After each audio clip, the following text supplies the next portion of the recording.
Life happens. Doctors Hospital, always there for you. Call 949-6066. And Cayman Airways, call them on 949-2311 to book your nonstop flights to Los Angeles and Panama. And Kirk Market, We ask experience our a listeners world and of viewers to avoid any choice. statements or comments which are abusive, derogatory, malicious, or defamatory.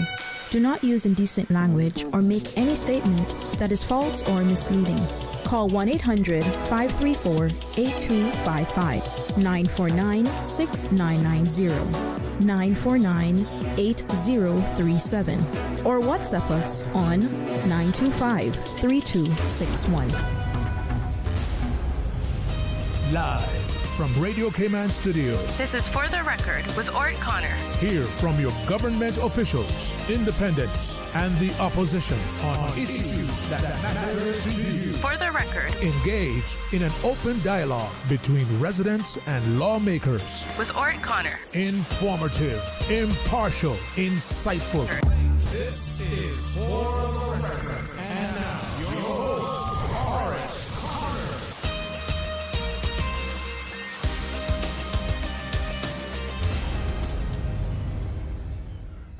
Good morning, good morning, good morning, O land of soft, fresh breezes and verdant trees so fair. Today is Monday, the 30th day of June, 2025, right here in the beautiful Cayman Islands. We do hope and we trust that everyone had a restful, peaceful, enjoyable weekend. Those of you who are on our roads, whether you're a pedestrian, a cyclist, or if you're operating any type of motorized vehicle, remember to observe the rules of the road. If you do so, the life you save may just be your own. And of course, our roads in most places are wet this morning as well. So remember to adjust your driving to suit the conditions under which you're driving. Roads are wet, which means that you need to increase that stopping distance, that distance between you and the other vehicles, as well. No tailgating. We know that many of you are allowed to tailgate as well. So no tailgating also. Just be careful out there. No aggressive driving. Observe the rules of the road. Those of you who are celebrating a birthday today, or if you've celebrated one over the past few days, we want to wish you a happy birthday or a happy belated birthday, whichever is applicable, and to remind you that the For the Record birthday shoutouts are brought to you by Coca-Cola, who are proud to support your birthday shoutouts.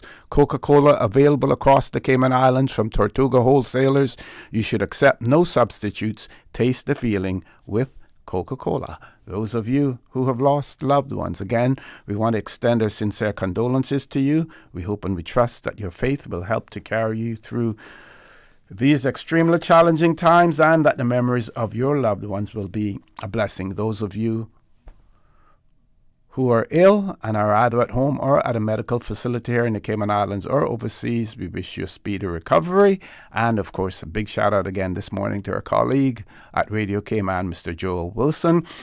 And on the condolences side, again, we want to send out our sincere condolences to the family of the late Miss Rosilda Ebanks, as well. Such a wonderful person, such a caring person. She cared about her Cayman Islands. She cared about Cuba, where she was born and raised as well.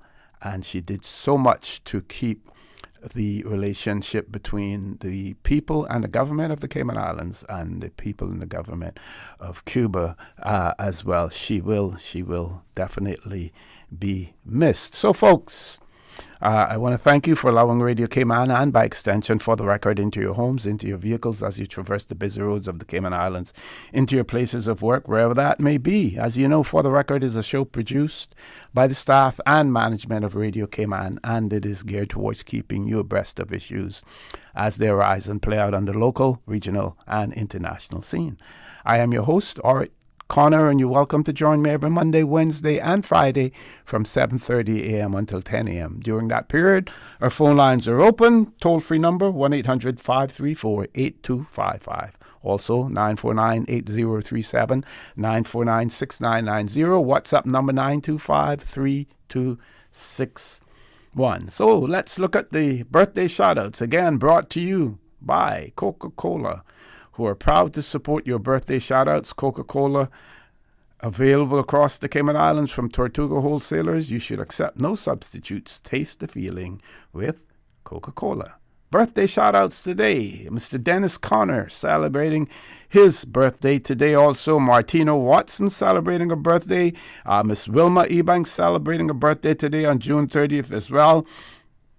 Tomorrow, Watson will be celebrating a birthday, as well as Norventia Kelly celebrating a birthday tomorrow. We have a few more that people have sent in to me. This one says, here we go. Boop, boop, boop, boop. Yes, here we go. So Miss Ruth James is saying she's trusting that everyone had a wonderful weekend. Today, the 30th of June, is her grandson's birthday. Derek DeMarley Ebanks. Greetings are coming from Grandma Ruth, Mom Raquel, Dad, brothers, aunts, uncles, cousins, and all the rest of the family. They would like to wish you all the best on your special birthday, and may God continue to bless him and give him lots of love as well. So that is going out to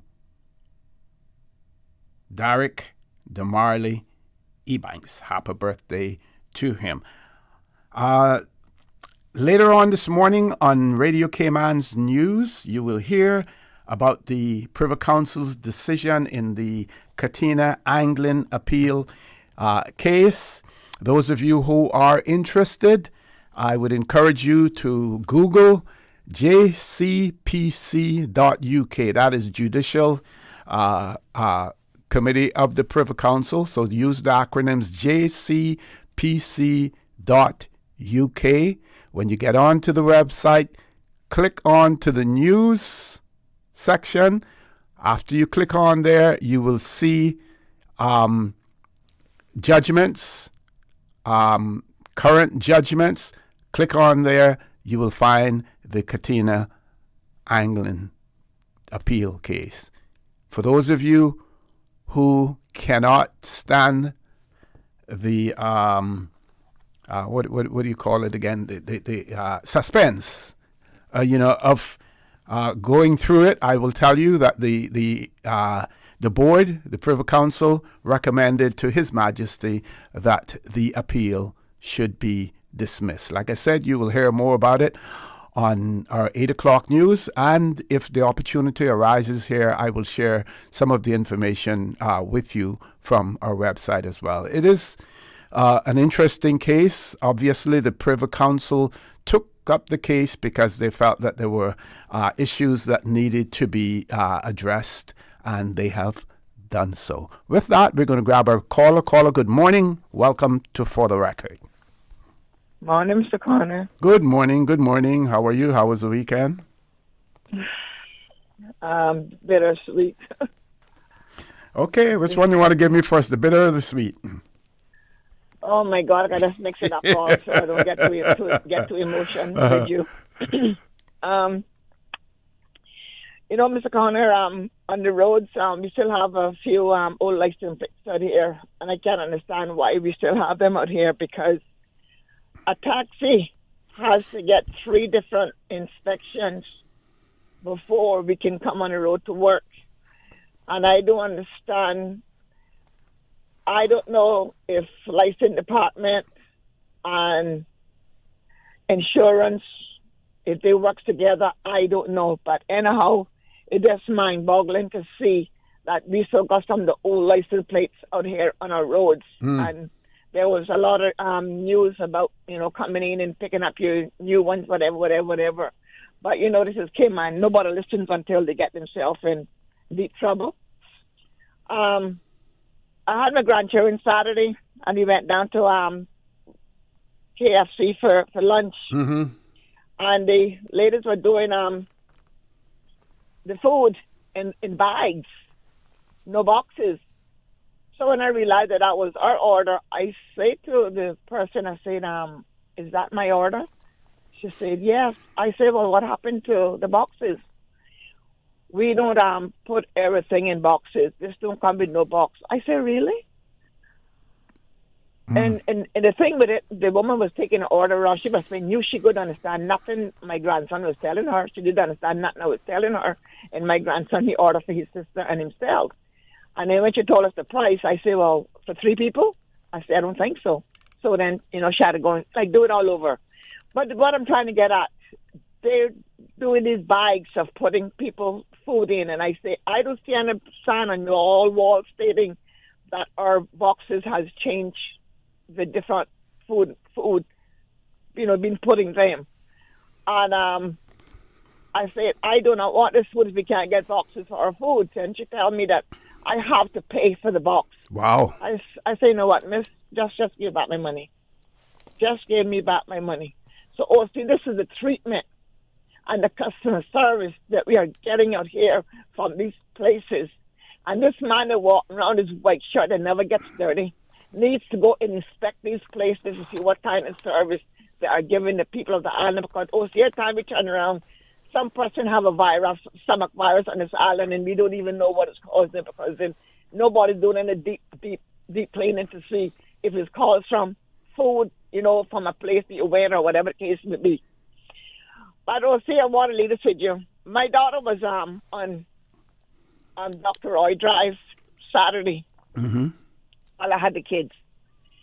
And she stepped down onto the main road, and her ankle twist, she said that she didn't pay any mind of that there was anything down there. But apparently when she stepped down, it was some sort of cement or an unbalanced situation. And her ankle just went kaboo. And she said while she was in the road, she went down. A car crossed her and almost hit her. And the car kept on going. And where she was in that area, she said nobody apparently see anything or came out to help her. And her ankle is all messed up. But to see that a car crossed her down on the side of the road and couldn't even stop after she needed some help, that is the kind of gulliper of people that we have in this island, including if it's my Caymanians. The heart for people is just getting harder and meaner, and down if you don't, down if you don't. I don't care. I don't care. Yep. That mentality that we have here, we didn't have that here Cayman years ago. Everybody care, and nobody's caring today. But it's just to show you what we got on here on the road, see. It's just to show you what we got on the road. And it's to see that she just struggling to get up and a car going to cross her on this. She said that the car almost hit her when she was trying to get up off the road. And the car just keep going. Wow. Can you imagine? Oh, by the way, I think it was you last week inquired about the possibility of a bar being on Hatland Road. Okay, I checked it out yesterday. Apparently that bar has been there for a few years now. I'm not sure how long, but I was speaking to a resident of Northside when we stopped to sort of refill or liquids at Chisholm store in Northside, right at the junction there, and I was inquiring, and apparently that bar has been there for several years. Really? Yeah. Wow. Yeah. And even the license department of them breakers, they have a liquor store there. I mean, you can go and get your license and go buy yourself a cold beer and jump in the car and go about your business. No, that is too much comfort and too much unsafeness on our roads. But anyhow, you got guests coming on today? Yes, Minister Micheal Myles will be back on this morning at 8:15, 8:30. He'll be back on this morning. He can play ringtone music again today. That's good. All right, see, thanks, and we'll talk later. Okay, you have a great day and stay safe as well. Good. Folks, we're going to take a commercial break. Please stay tuned for the record. We'll be back shortly. For the Health of It, heard on Wednesdays at 7 p.m. and repeated on Saturdays at 9:30 a.m. is brought to you by The Light Room. Tired of being unwell and struggling to find the energy and vitality to live the life you desire? Come get recharged from the inside out at The Light Room. Our non-invasive, holistic energy enhancement system detoxifies and energizes the body, enabling self-healing and balance. Book online at www.thelightroom.ky or call 938-HEAL, 38 Pasadora Place, GT. The Cayman Islands boasts of a long, colorful, and rich history. In tribute to our roots, Radio Cayman, the voice of the Cayman Islands, is pleased to bring you the Historical Vignette Series, brought to you by Rotary Central. For more than 110 years, Rotary members have used their passion, energy, and intelligence to take action on sustainable projects. The Cayman Islands, He hath founded it upon the seas. Samuel Osbert Bertie Ebanks, Certificate of Honor, JP, 1909 through 1996. Bertie Ebanks, like most of his contemporaries, started his working life as a seaman. Early in his career, he survived the sinking of the Vita Louise, on which he was an engineer. He became the Cayman Islands' first public health officer and sanitary inspector.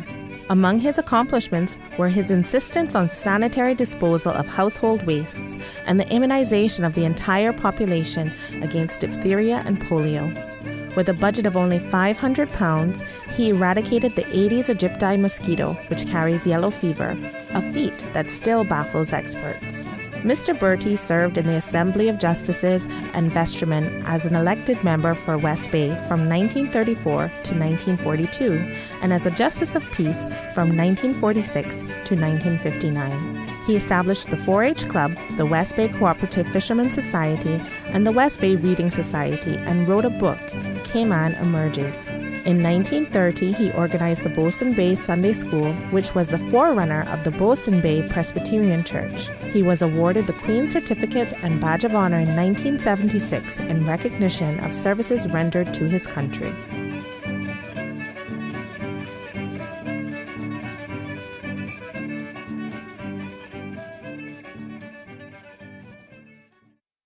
Radio Cayman's Historical Vignettes was brought to you by Rotary Central. For more than 110 years, Rotary members have used their passion, energy, and intelligence to take action on sustainable projects.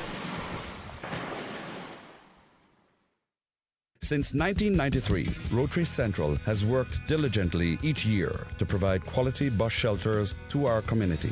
A traveling convenience to our school children, the elderly, young people going to work, guest workers, and visitors using the public bus. We, Rotary Central, help you, our advertisers, make it happen. Your marketing dollar travels a far way. Positioning your message, your product, your services, your presence in over 83 bus shelters. Every dollar you spend, every advert you place helps to build another bus shelter, providing modest comfort for Cayman travelers. Reserve space now on the only billboard medium in the Cayman Islands. Email rotaryshelters@gmail.com. rotaryshelters@gmail.com. The Bus Shelters, a partner in community convenience. Another inspiration program by Rotary Central Cayman Islands. Looking for fresh, healthy food that's full of flavor? Then you've got to visit Kirk Market. Our dishes are made with fresh, high-quality ingredients. Enjoy vibrant mixed greens or satisfying pasta salads. Or try one of our delicious grill options like blackened chicken, spicy beef steak, or grilled salmon. Looking for something light and flavorful? We've got sushi rolls and poke bowls prepared daily. And don't forget to explore a hot bar or Billy Fresh salad at the salad bar. Stop by Kirk Market today for breakfast, lunch, or dinner and taste the difference. Eat well, live well with Kirk Market.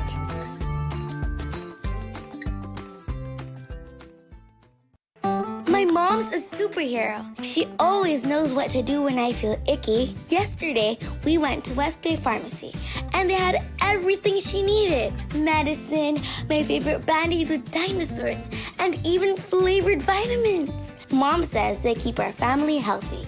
I think they're magic. But don't tell anyone. I think superhero shop at West Bay Pharmacy. West Bay Pharmacy, where the superheroes shop. West Bay Pharmacy and Centennial Towers. Convenient quality care is just around the corner. Can you imagine your home completely organized? At Brand Source Custom Closets, we can. We specialize in designing and building custom closets and storage units for any room in your home, including the garage. With tailored designs and custom LED lighting solutions to fit your lifestyle and budget. Our custom closets expert is committed to enhancing the value of your home with a solution that is uniquely yours. Visit our showroom or call 623-6774 to schedule a no-obligation appointment with our design expert. Brand Source Custom Closets, 209 Dorsey Drive, Industrial Park. Ready for some real magic this summer? Coca-Cola is giving your family the chance to win a trip to the happiest place on earth, Disney World Orlando. Just buy any 8-pack of Coca-Cola or Sprite products at participating stores island-wide for your chance to make this summer even more magical. Imagine the laughter, the memories, the adventure, all with an ice-cold Coca-Cola in hand. Coca-Cola, real magic is just a sip away.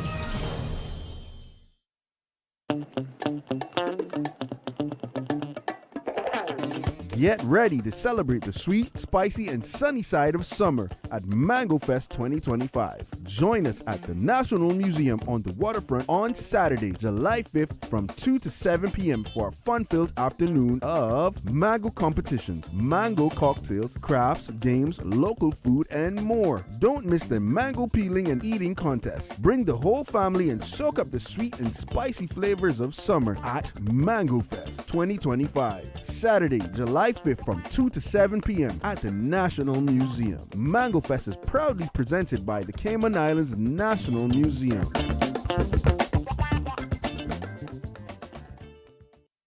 The Public Service Pensions Board will be moving to a new location at Cricket Square beginning Monday, 30th of June. The address for the new office is 205 Elgin Avenue, Suite 1, Floor 5, Pavilion East Building, Cricket Square.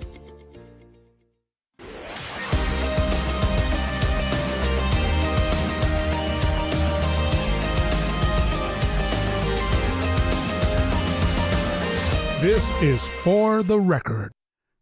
Good morning and welcome back to For the Record. 7 minutes before we go to the news, I think we can accommodate at least one more caller.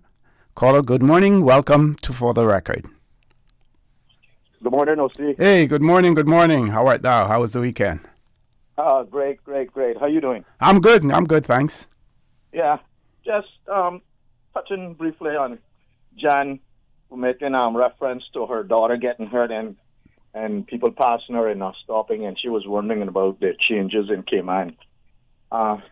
It get me to ask too, OC, why are we allowing such drastic changes? I meaning development, OC. Do we have to continue allowing these developments to the point where they're not generating any jobs that is essential or available to the Cayman people? Because basically we don't need no more jobs, OC. What we need to do is place our people in jobs that already exist. Suppose your grandchild in 20 years wants to go into development, OC. There would be no land left for him to even develop. If there's a group of them want to get together and say go into development, unless you secure the land for your grandchildren now, whatever is left that you can afford. Well, what's happening now, too, OC, is that even people that have property, that the development here now, the changes in Cayman is forcing them almost to sell their property that was handed down to them just to survive in this fast-growing island community. So a lot of people are just selling their land just to survive, to continue to survive or continue to get their kids into college and keep their head above the water. Yeah. So and then the people that are jumping off the plane, they're buying up all the property because we also tell them that if they buy property, they get this point system thing that is so stupid. I don't know who put that in, but whoever put that in, they go jail. So and they're being offered, a lot of money for their property, and some people are just selling OC just to survive, because, as you know, if it was passed down from grandmother to mother to now their kid, half of them don't know the real value of the property. When I say that, I mean sentimental value. They see the dollar bills, but they don't know the sentimental value of the property.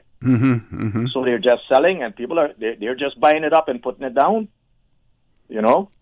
So I think this we need to slow down this development, because we really, really, really don't need no more development. And the only developer I know that came to the island that Caymanians benefit from is the DART group. I think they're the second largest employer. Of Caymanians on the island. So everybody else is just developing just to make a profit, and half of them don't even live on island. One time, these condos had to be managed by Caymanians. Now they're being managed online by a group overseas. Because I don't think you can name any Caymanian now that managing the condos. So I don't think we need any more development, OC, because we're not benefiting from it. Yeah, a lot of people would agree. If it wasn't for the DART group and the government, where would our people be? So you got to go. So I'll talk to you later. Okay, Lord Graham. Minister Myles will be on at 8:30 this morning again. Will the lines be open? Yes. As a matter of fact, if he is by himself, then we will have an opportunity to open up the lines. They were trying to put a panel together. Not sure whether or not the logistics worked out with that, but in the event that they were unable to, and it's just the minister by himself, then we will have more time. We will have more time to open up the phone lines, as well. Yeah. Talk to you in a while. Okay, all right. So, folks, just have a few minutes left. The Katina Anglin case. So it is Katina Anglin, the appellant, versus Governor of the Cayman Islands, the respondent. And I'll very quickly give you summary. This is what Lord Lloyd Jones in the judgment stated in the opening part of it. Says this appeal concerns the scope of the reserved powers of the governor of the Cayman Islands to legislate in respect of external affairs pursuant to Section 81, read in conjunction with Section 55 of the Cayman Islands Constitution Order 2009. It concerns whether the power of the governor to legislate pursuant to those provisions includes a power to make laws necessary to ensure compliance with obligations of the United Kingdom and the Cayman Islands under the European Convention on Human Rights in circumstances where the Cayman Islands Court of Appeals held in a judgment on the 7th of November 2019 that there had been a breach of the European Convention on Human Rights. And then they go into the history of the proceedings, which I'm unable to do now. But like I said, if time allows, we will cover more of it. But at the end of the day, what the Privy Council decided in its final opinion, it basically said that, trying to find this before we get to 8 o'clock, just pull it down. There we go. Says conclusion, and for the reasons that they gave above, for these reasons the board will humbly advise His Majesty that the appeal should be dismissed. With that, folks, our 8 o'clock news, you will hear more from Miss April Cummings about this decision as well. Don't change that dial. Please stay tuned for the record. We'll be back immediately after the 8 o'clock news. The time on Radio Cayman is now 8 o'clock, and this time signal is brought to you by Foster's.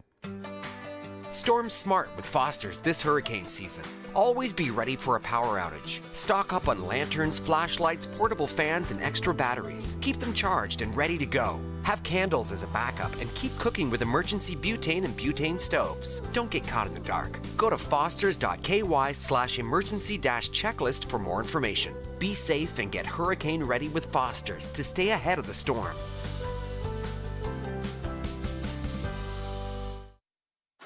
Yesterday, Today, always and forever. Radio Cayman in the Cayman Islands. The 8 a.m. news is brought to you by ValueMed Pharmacy. Save time and order your prescription refills online at value-medpharmacy.com. VALU-medpharmacy.com. For today's biggest news. Radio Cayman, the voice of the Cayman Islands.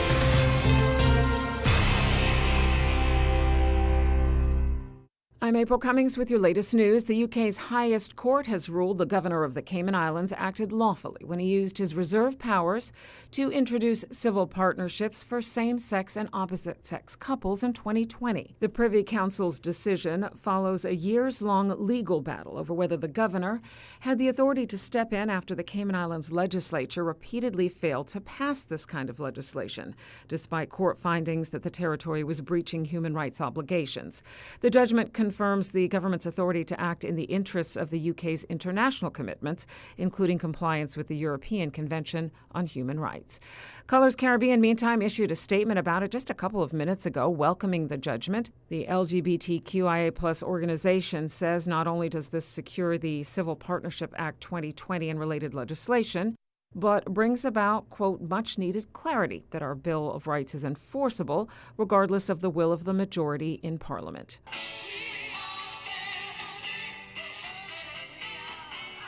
The news comes on the heels of this weekend's Pride Parade. Hundreds of people turned out, among them acting Governor the Honourable Franz Manderson. In a post on the governor's social media, Mr. Manderson said he joined the vibrant celebration, quote, in support of our LGBTQ community, and they walked together in unity for love, respect, and democratic freedom for everyone who contributes to our society. In other local news, I can now confirm that the deceased male has been identified by family members as Al Martino Bush, a 49-year-old male from West Bay, commonly known amongst his friends as Joe. On behalf of RCIPS, I would like to extend our condolences. In a social media post, Detective Superintendent Peter Lansdowne confirmed the identity of the victim of the man killed in the June 23rd incident. He says police responded to a call to an address in West Bay. The man was found unresponsive behind locked doors. After police forced entry, we found a male that had obviously succumbed to a gunshot wound. The incident was declared a murder, and the major incident room and a major investigation team was arranged to investigate the circumstances. The two men arrested in connection with the incident have now been released on bail, but police appeal to the public, especially friends of the deceased, to allow investigators to do their jobs and, quote, don't take any action into your own hands. Instead, they're calling on anyone who might have seen Mr. Bush between Sunday, the 22nd of June, and the 23rd to come forward. The number is 649-2930. That's 649-2930. You can also contact Cayman Crime Stoppers. That is your local news at this hour. I'm April Cummings. Now to the BBC for stories making headlines around the world. BBC News with Moira Alderson.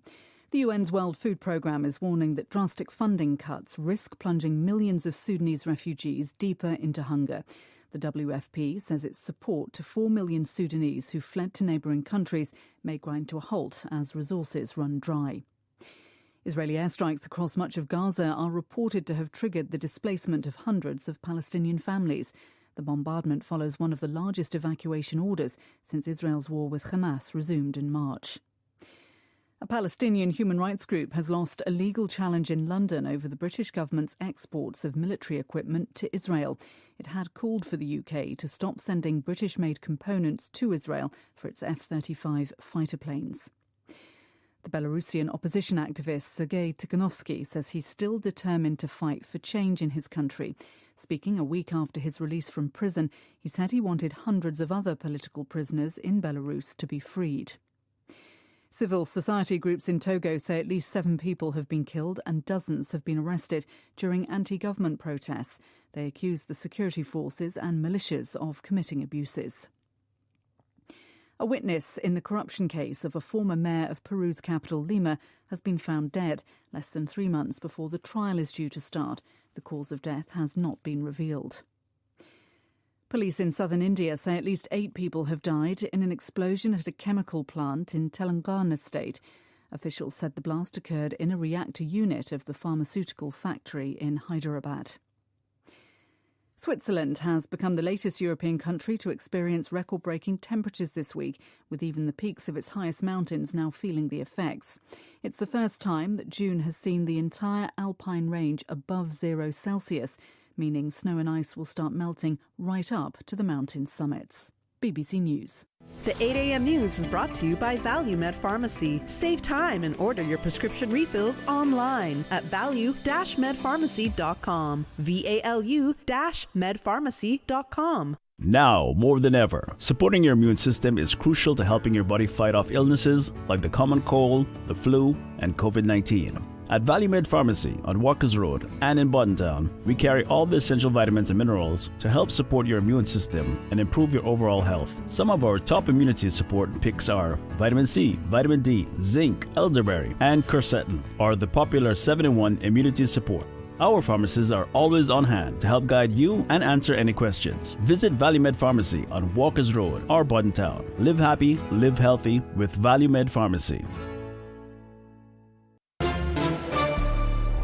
Stay in touch with Radio Cayman with the latest up-to-date, accurate news and information. For your convenience, the headline news will be repeated on our sister station, Breeze 105.3 FM, weekdays at 8:30 a.m. Follow Radio Cayman on social media, Facebook, Instagram, Twitter, or download the Radio Cayman app in the App Store or log on to www.radiocayman.gov.ky and stay connected to what's happening in the community. Radio Cayman, your voice, your choice, your radio.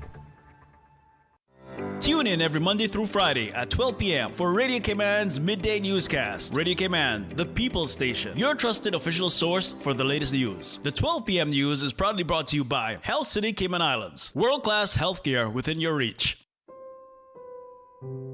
Are you feeling overwhelmed, sad, stressed out, or suicidal and need support? Call 1-800-534-6463. K-Mind, Mental Health Helpline. It's okay to ask for help. K-Mind Mental Health Helpline, available from 6 p.m. to 11 p.m. Monday to Friday. It's free and confidential support and guidance on your emotional and psychological health. The 8 a.m. weather update, brought to you by CG Britcay, where people come first.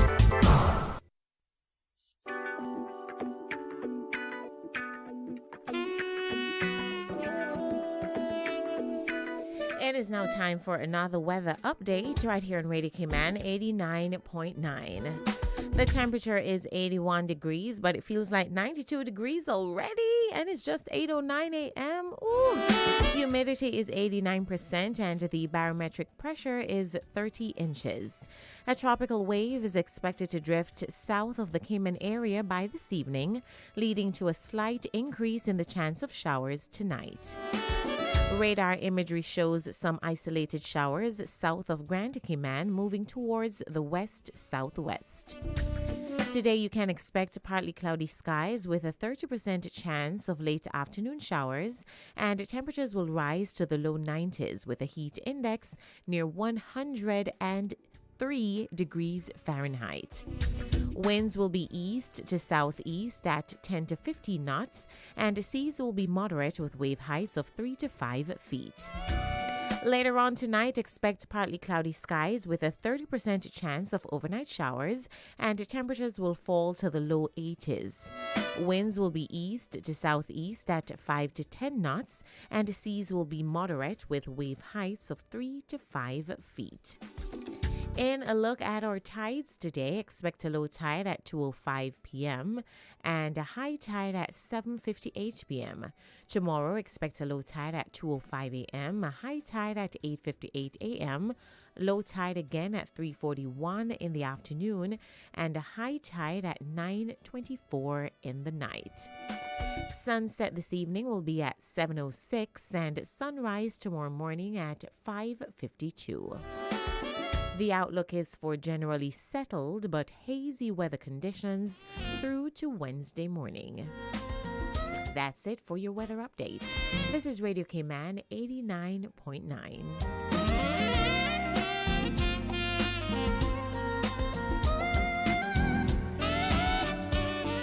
The 8 a.m. weather update brought to you by CG Britcay, where people come first. If you have an objection to this marriage, speak now or forever hold your... Don't do it, Tevin! I still love you. I have since the day we stole your mom's car and got matching dolphin tattoos. Oh, Lordy. Janelle? From spring break, oh wait? Yes, it's me. Janelle, you've got to move on. We're like the wedding guest that doesn't ruin the ceremony. CG Britcay. Good like that. This summer, choose from 10 international destinations for your vacation with Cayman Airways. Explore New York, discover Denver, roam Los Angeles, play in Tampa, shop in Miami, tour Panama, uncover Havana, hike in La Ceiba, jam in Kingston, or relax in Montego Bay. Connecting flights are also available from the sister islands. Cayman Airways offers more international non-stop flights to and from the Cayman Islands than any other airline, and the lowest rates for checked bags. Book today at CaymanAirways.com, download our new mobile app, or call Cayman Airways reservations on 949-2311. Come fly with us and relax with your uniquely Caymanian airline. The Lions Club of Grand Cayman is proud to continue to serve our island community. During the last Lionistic year, they successfully carried out community projects like the Prostate and Colon Cancer Awareness Campaign, site screenings, spelling bee, swim meets, and their community food pantry. The Lions Club of Grand Cayman looks forward to continuing their service during the 2025 Lionistic year and for many more years to come. The Lions Club of Grand Cayman, where there's a need, there's a lion, serving the community for over 50 years. The traffic report is brought to you by Subway. Enjoy a delicious start to your day with breakfast from Subway.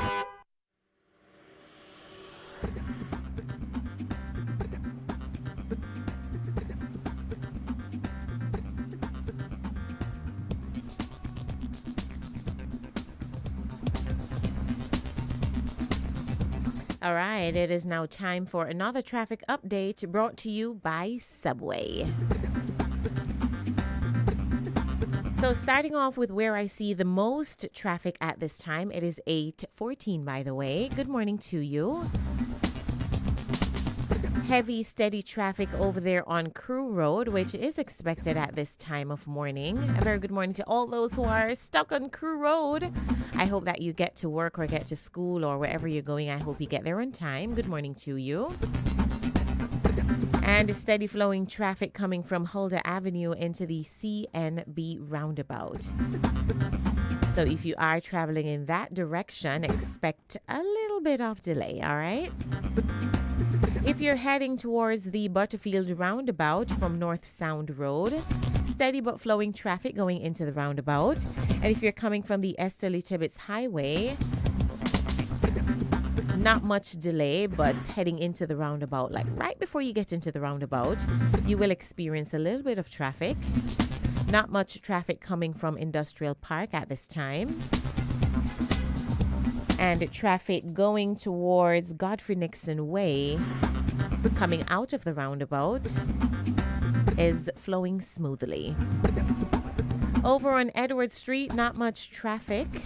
Same for West Bay Road in the vicinity of the Ritz. Not seeing much traffic at this time. On Owen Roberts Drive, nobody's going to the airport. No, I see a few cars, but not much traffic. And let me just head on over to Shedden Road. If you are going in that vicinity, you won't experience any delay at all, as there isn't any traffic at this time. That is it for your traffic update right here on Radio Cayman 89.9. A very good morning to you. My name is Basilia Barnaby Cuff, and in just a few, we're going to rejoin Mr. OC with For the Record. Thank you so very much to Subway for sponsoring this traffic update.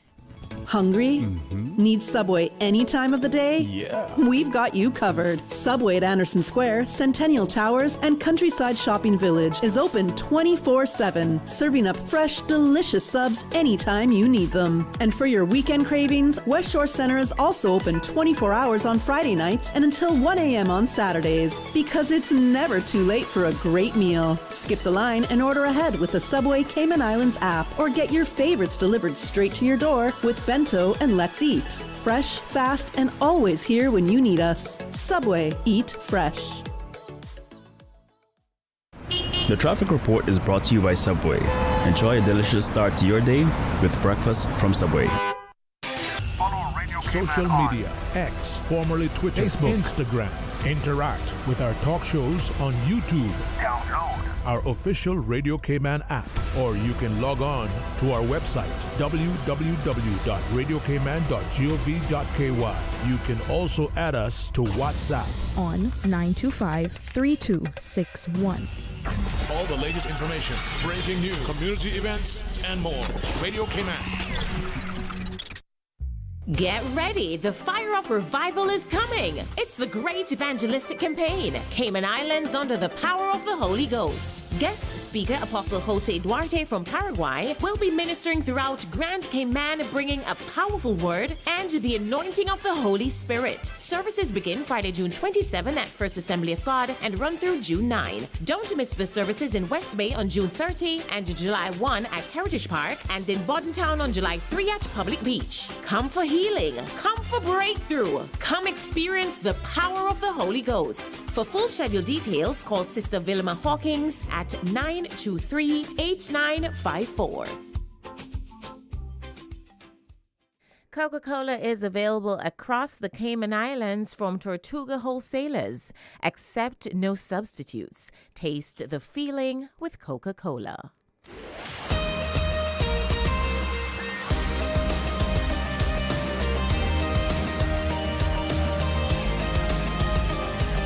For the Record with Orrett Connor. Good morning and welcome back to For the Record. As promised, it is my pleasure to have in the studio with me this morning the Honorable Micheal Myles, Minister with responsibility for Caymanian employment and immigration. Minister Myles, good morning. Welcome back to For the Record. And I want to say that the feedback that we received after Friday's show was extremely positive. Our listeners and our viewers were appreciative of the fact that you made yourself available. You were prepared to discuss issues, and of course there's never enough time for us to take phone calls and everything else, but we tried to manage what we could, and we will do the same thing again this morning. And when we do open up the phone lines, we're going to ask people to please be as brief as possible. You know by now, if you're a regular listener on the show, you know how we operate on here. We try to accommodate everyone, which means that people have to be brief. So with those words, Minister, again, good morning. Welcome back. Good morning, OC. Thanks for having me, and thanks for having me contribute, to our listening public. And it's great to also hear that, people felt that it was beneficial for myself and the chairman of the Business Staff and Plan Board and chairman of the Work Permit Board to be a part of this. This is where we're going, certainly as a government, but this is where I'm also going as a ministry. I want to come and do regular briefings. I want to take advantage of keeping our people updated. I think one of the things that frustrated me as just a regular citizen was when the government didn't provide briefings and then you would get one briefing that was urgent or it was an emergency or it was always doom and gloom, rather than keeping us updated about where we're going, how we're going to get there, and certainly provide an information. And I would say to the listening public, right, I don't, as I trek through this, I've been doing this as of today. It's 2 months since I've been elected, and it's been a phenomenal for me and an honor to serve. But as I get information and make decisions, I want the public to be in the journey with me, rather than me, only letting them in when there's something going wrong, right? We're doing a lot of really great things, and we need to certainly celebrate those things. But when things are, we have to also keep that balance as well with the things that are going right and the things that are going wrong. So I just wanted to say that, because I know quite often it is frustrating when you don't hear from folks like myself who sit in a position that we can inform on a regular basis. And I appreciate you giving me the opportunity to come and do this regularly. Certainly. And of course, on Friday, we were able to talk about the functions of the Business Staffing Plan Board as well as the Work Permit Board. And you wanted to do the same thing with Caymanian status as well, because we did have one caller who called in and wanted, some discussions on marriage of convenience and things of that nature, and that will come eventually. Yeah, as well. Absolutely. We are going to be having the chair and hopefully the deputy chair on. I'm hoping by at least the end of July or at least the 1st of August, to discuss, what we are seeing that's coming through, and how we intend to reform the law to reduce or eradicate quite a bit of that. We've been successful in actually passing through caucus and cabinet quite a bit of legislation that I think that Caymanian folks will be quite impressed with. I also put quite a bit of this out on the Thomas Suleiman show a few weeks ago, just letting people have a clear understanding that we are listening and we are working towards trying to ensure that our laws aren't taken advantage of, and that we are providing levels of enforcement. And we see that there are margins of convenience, and we are doing something about it. Okay. Should we touch on minimum wage issue and the statement that you made in relation to that? Yes. Absolutely. I've gotten a lot of great feedback on, it's about time, we put in a minimum wage that, that people can live with. And I know that there are detractors out there. I know that there are folks who are fearful about a minimum wage going in, that gives people, I believe, the decency to live in our country. I didn't create the minimum wage. The $8.75. This came from a report that was developed several years ago. We put a minimum wage committee together. They came back. They did a lot of research that went across just about from private and public sector. They did a phenomenal report. I read the report. The report made sense. I was very surprised that they didn't do it 2 years ago, that we waited this long to do it. And when, as the National Party campaign, we decided that we were putting in the minimum wage because it made sense. There are too many of our people that are languishing in poverty. There are too many of the expat community that are coming here and languishing in poverty. We can't have that anymore. And I understand people having this fear of, I'm a single parent, and I understand that you have a helper and now you're going to have to pay that person $8.75. And I have I'm compassionate when it comes to things like that, but we cannot have an individual in our country that's being paid $6 an hour, that is working for 3, 4, sometimes 5 families that I've heard, and that are living in squalor, because that's what we are now doing. We are creating an underbelly of poverty in our country that I've never seen ever. And I'm a social worker. And we are bringing people as far as Nepal in the Philippines, and we're bringing them here to work for $6 an hour.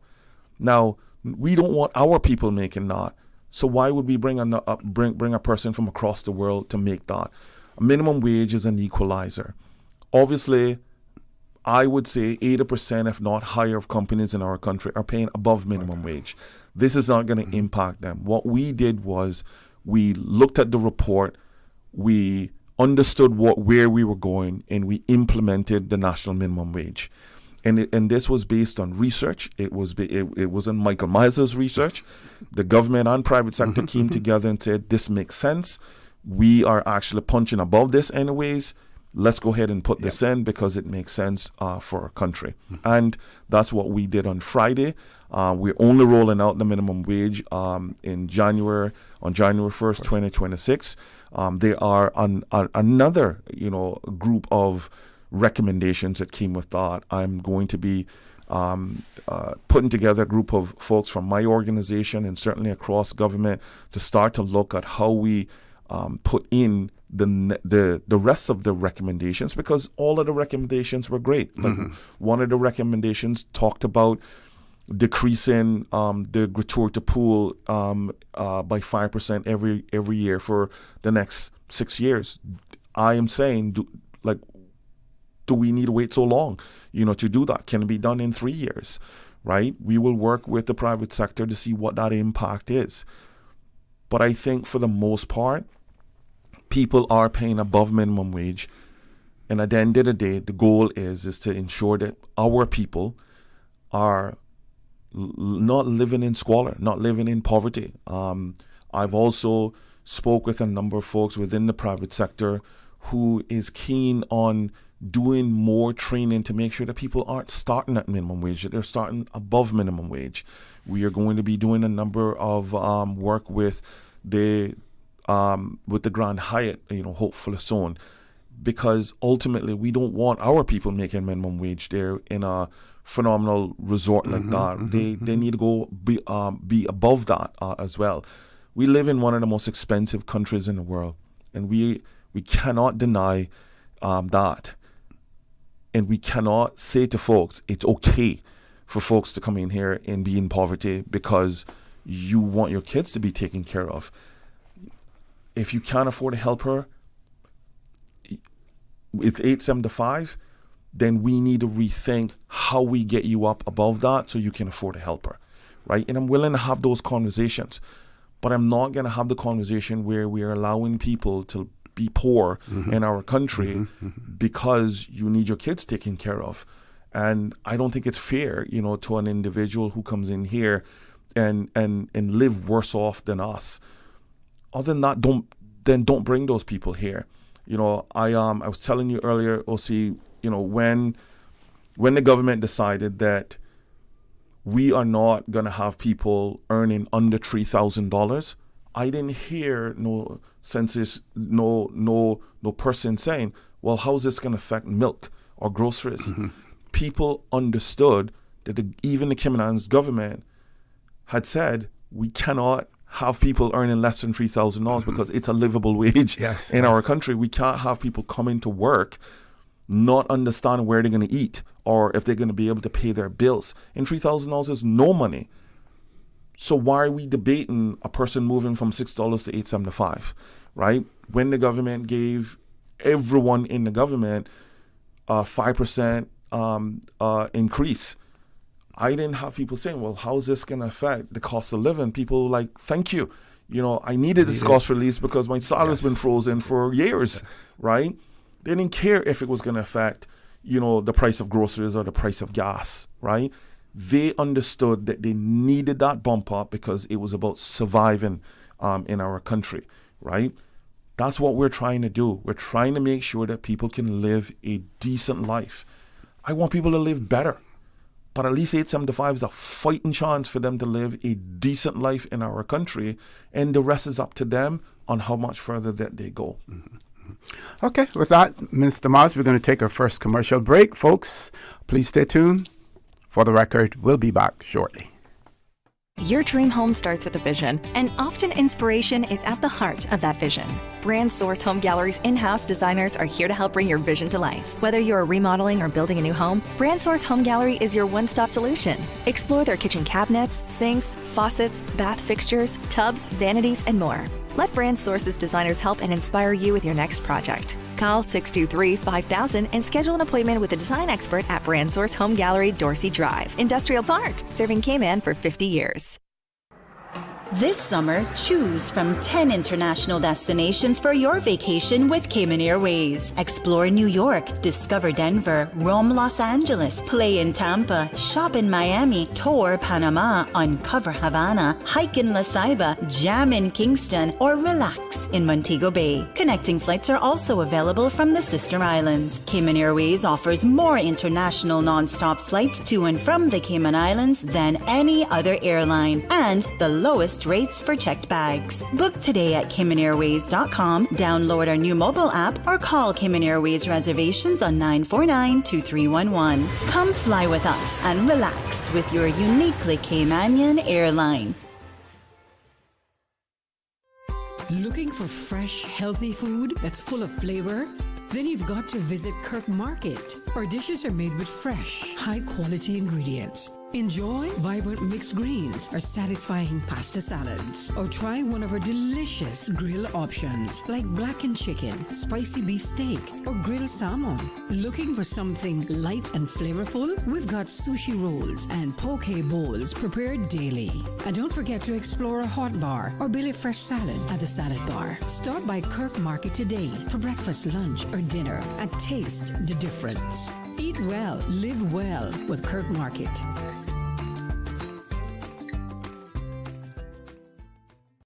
Did you know that Doctors Hospital provides urgent care services 24 hours a day, 7 days a week? And Doctors Hospital's urgent care physicians have access to the most advanced MRI and CT imaging in the Caribbean, providing reliable diagnostics when you need it most. When you need quality urgent care for an illness or injury, Doctors Hospital is here for you 24/7. Whether it's a migraine, chest or abdominal pain, shortness of breath, broken bones, or another urgent need, Doctors Hospital at the top of Walker's Road. Urgent care right now.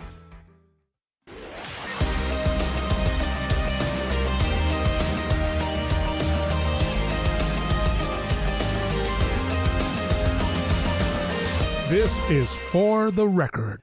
Good morning and welcome back to For the Record. In the studio with me, Minister Micheal Myles, who has responsibility for Caymanian employment and immigration. Before I throw the mic back over to the minister, this person would like to send happy birthday wishes to their aunt, Denise Beckford. The person says that she listens to the show every morning, wishing her many, many more and many blessings. And those birthday greetings are coming from her niece, who is in Florida as well. So, Minister Myles, on the minimum wage increase, we have seen some jurisdictions that have implemented minimum wage to do it in a tiered fashion. You know, a certain amount 1 year or 2 years, and then onward from there.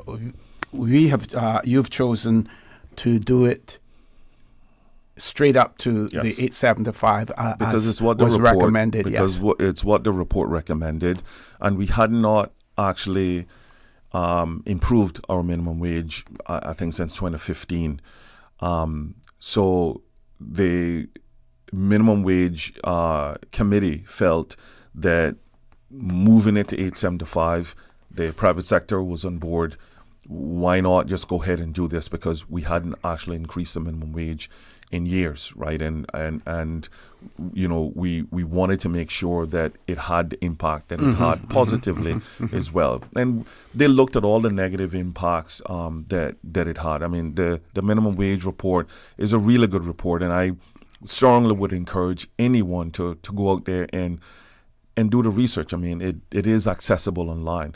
They also, and a few years ago, I think 2023, they also had a press briefing with the minimum wage chair, Mr. Hurlston, and a team of folks. Mr. Wesley Howell, who's our chief officer, was part of that as well, along with some other folks who did a phenomenal job in contributing to why they decided on that 875. So we decided that it was time. our national party also looked at the minimum wage as we were campaigning over the last 5 or 6 months, and we knew that it was also time. We also looked at the report, and we also understood that if we weren't going to be bringing people out of poverty, then why are we doing this, right? And minimum wage gives everyone that sort of equalizer. Now, again, we've heard the argument, well, it's only 2,000 people it's going to impact. We say it almost as if those 2,000 Caymanians aren't important, right? Like they don't really need anything. It's like saying that the folks that we increase in the civil service that was under $3,000, well, it's only a couple of those people, why do we need to bring them up to $3,000? It is not a great argument, right? I've also said to a lot of folks who've brought up the minimum wage argument, because while we were in Parliament, we were debating on the NICE program, who are being paid, who's being paid $10 an hour.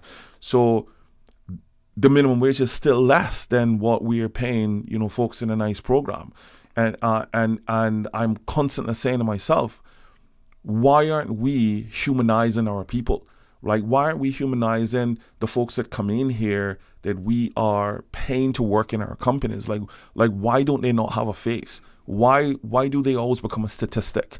And I want to make sure that people have a clear understanding is that we are creating all of these reports. We're paying good money for them. We are consistently going into the government budget, which is the people's money, and we're paying for these things. And then we turn around and put them on a shelf. And I'm not doing that, right? If we pay for a report and it makes sense that on how it's going to impact our people in a positive way, we need to move the reports forward. We need to move the recommendations forward. What I also like about the minimum wage is that the committee also put in, and this was done on research as well, that it would also adjust every 2 years with the cost of living, right? Okay. And I like that part because we don't have to go back and commission another report, put another group of people together and pay $50,000 to do this all over again. That we can, as a government, we can look at where our cost of living is and adjust the minimum wage based on inflation. And I like that. That's one of the things that we are going to be discussing as well, because again, the report was done in 2023. We're now in 2025, right? Now, we have certainly, as of January 2026, we're moving this minimum wage into public domain. So at the end of the day, it could bring some relief for the country overall. Based on everything that I have read in the report, this is a really great decision for the Cayman Islands government and for our coalition. And the period of time, 6 months for people to be prepared for it. Yeah. Those companies that have contractual obligations with other companies whose contracts may have been, they may have factored in the old minimum wage, now have an opportunity to either renegotiate or make corrections during that period of time as well. Absolutely. As I said, our government, or the past government gave a $3,000 minimum that when you come into the civil service, if you have no experience, you are being paid $3,000, right? And, within that, we've also given folks a 5% COLA increase. And in addition to that, we have bumped our seaman pensioners up, from $1,200 to $1,500. So why are we arguing about an $8.75 minimum wage, right? When the former government have said, something, where our people are is too low. There should be no arguments about us moving this to where it is $8.75 because it wasn't the former government who said it. It was a panel of people who said, respectful this people. Is research, this is best practice. They also contacted folks in the ILO, which is an international recognized organization, and they also contacted them. This is a really good thing for our country, right? Again, is it going to affect a small percentage? It's never going to be 100%, right? Yes, it is going to affect some folks. But I think overall it is going to benefit our folks. Another argument that I've also heard OC is that, well, we've just given 8,000 people, 8,000 foreigners the opportunity to send money home. Well, they're sending money home anyways. So regardless if we're putting in a minimum wage, they're still going to send money home. I just don't want them to live in our country in squalor. I need them to be able to pay their rent on time. I need them to be able to buy food, buy gas. They're still having to pay for things in our country because they're living here. But why, if I was living in the U.S., I would want to send money, and my kids were in Cayman, I would want to send money back to Cayman. Is that so bad? Yes, I don't understand why that's a bad thing. They're human beings, just right? like us. We are all, if we are saying that we are a country that believe in faith and the Bible, why would we want people to come to our country and struggle, right? And why would I only want to put in a minimum wage that affects only Caymanians, right? I get back to the same argument. That COLA that was spread in government, that wasn't just done to Caymanians. We have almost 1,500 expats that live, that work in mean core government. It wasn't just that COLA wasn't just for Caymanian civil servants. It was done across the board. Why would I only want to put in a minimum wage that only benefits Caymanians, right? We are not the only people that are buying groceries in our country, spending on whether that's going to the movies or whether that's driving a car, right? We want to make sure that the economy is flourishing on a regular basis. Therefore, people need to have cash to do that. And based on the minimum wage research that would happen, based on the statistics, that was put into the document, this is going to be an ignition for our economy as well. One of our listeners wanted to know whether or not, with the increase in the minimum wage, whether Synoco then will be obligated to raise the caretakers / domestic helpers to match the $8.75 per hour. I'm not sure what Synoco is paying at this point in time. So I'm not sure. I know that within core government, a person who is taking care of a person who's disabled is making well over $15 an hour, right? So I think the government's minimum wage is probably either $17 to $18 an hour. So I'm not sure about that, and I'm very much aware that I know of at least 4 companies who provide nanny care or some sort of care to work with folks with disabilities or older folks. They're charging a minimum of $15 an hour.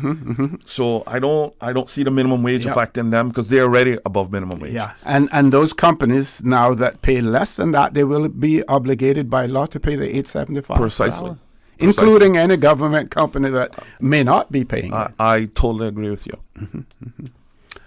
Okay, want to remind our listeners that if you want to send in WhatsApp messages in the meantime, please feel free to do so. We have quite a few as well. Let me read this one and see. Working 12 to 14 hours per day and getting $100 per month. God help these poor people. Mr. Myles, God's blessings forever be with you. So this was someone else again, applauding the decision to implement it. Now, do you have any idea as to why the previous government decided not to accept these recommendations, not to put them into play? I've heard 2 arguments. I've heard the argument of, we're only going to do it in the tourism industry because we want Caymanians to go into that industry. I think the argument is flawed because if we wanted folks to go into that industry, why not ramp up training in the tourism industry? Why not implement a national tourism program to where Caymanians are being trained to go into that industry? And where it's also flawed is that our people should not be just designated to go into the tourism industry as housekeepers or servers or bartenders. There is a human resources, IT, accounting, there are supervisor roles, executive roles, management roles. There's leadership roles in that. Why are we just preparing people just to go in and take the minimum wage jobs, right? So the argument of what I've heard of what the former government wanted to do, I think is just flawed. In addition to that, I also think it's because it impacted them. You know, we had a number of these folks who had companies. So therefore, why would they want to pay a person $8.75, right? And I think that that's the real argument. Now, whether or not they want to come out and say that or not, it's immaterial to me. I don't really care. My issue is that we cannot, even if it's one person that's making minimum wage in our country at $6, it's one Caymanian too much that's making minimum wage. I understand what the political pundits are saying, because I've heard it on a number of different social media settings where, you know, well, it's only $2,000. Well, you know, we've just given a lot of people more money to send home. And I'm like, okay, so what? They're sending the same money home. Our responsibility is to make sure that we're pulling our people out of poverty and that people aren't coming here living in poverty. That's the cutoff. It was the cutoff for the National Party. We wanted to make sure that people were living decent lives. You cannot just put in a minimum wage that only affects one group of people, which are Caymanians, and then we let the other group of people sink into poverty. And what we feel happy about that we're a Christian community, but we will allow people to come here and live in squalor. I just I don't agree, and I can agree to disagree with folks who see it differently, and not saying that they're wrong. I just think it's flawed. Right? Their argument of putting in a standardized minimum wage where it affects the cost of living and it could be wrapped up based on the cost of living, I think it's the right way for our country to go. Every jurisdiction is doing this. Why not the most expensive jurisdiction in the world at this point? Okay, Minister Myles, we're going to go to a commercial break. When we return, earlier, off air actually, you mentioned the fact that you were baffled when you saw that, you know, governments, previous government wanted to move Caymanians into positions in the tourism industry to attract them there by having some incentives in place, but at the same time there was no training program in place to do so. And let our listeners and our viewers know about that as well. Folks, please stay tuned. For the record, we'll be back shortly. This summer, choose from 10 international destinations for your vacation with Cayman Airways. Explore New York, discover Denver, roam Los Angeles, play in Tampa, shop in Miami, tour Panama, uncover Havana, hike in La Ceiba, jam in Kingston, or relax in Montego Bay. Connecting flights are also available from the sister islands. Cayman Airways offers more international non-stop flights to and from the Cayman Islands than any other airline, and the lowest rates for checked bags. Book today at CaymanAirways.com, download our new mobile app, or call Cayman Airways reservations on 949-2311. Come fly with us and relax with your uniquely Caymanian airline. Accidents and illnesses can strike without warning. Ouch! When it comes to urgent care, every second counts. At Doctors Hospital, we have a dedicated team of experienced doctors and nursing staff available to you 24 hours a day, 7 days a week. Don't waste time in an overcrowded emergency room when you need urgent care. Whether it's a broken bone, a severe infection, or a sudden illness, trust in Doctors Hospital's unwavering dedication to providing the best immediate care. For complete urgent care when you need it the most, choose Doctors Hospital, located in Georgetown, 16 Middle Road. Can you imagine your home completely organized? At Brand Source Custom Closets, we can. We specialize in designing and building custom closets and storage units for any room in your home, including the garage, with tailored designs and custom LED lighting solutions to fit your lifestyle and budget. Our custom closets expert is committed to enhancing the value of your home with a solution that is uniquely yours. Visit our showroom or call 623-6774 to schedule a no-obligation appointment with our design expert. Brand Source Custom Closets, 209 Dorsey Drive, Industrial Park.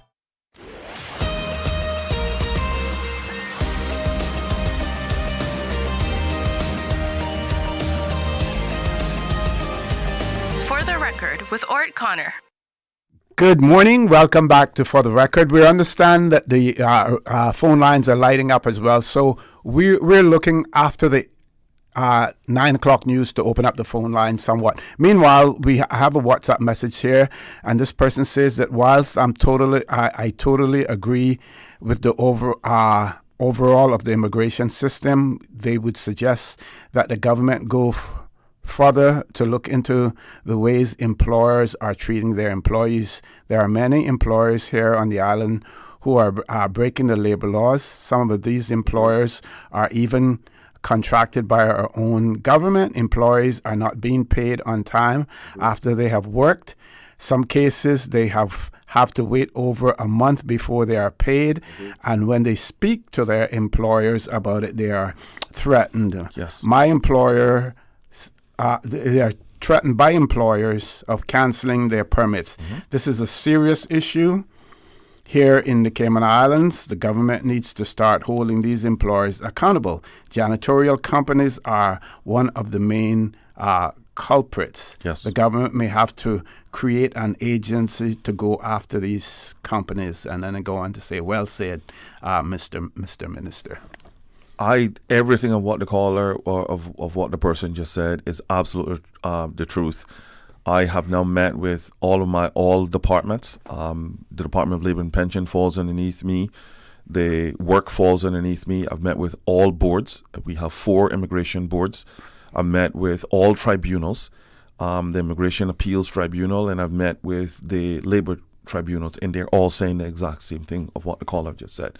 So when we were on Friday, I made it very clear this is where we're going. The reforms are going to take effect, and we're going to be holding people accountable. I'm just giving folks the opportunity to get their house in order, because you're not going to simply just be handing in a work permit when we know that you are an unscrupulous employer and we're simply just going to grant your work permit. There's going to be a lot of pushback. So I'm just warning them now that it is going to change. Yeah.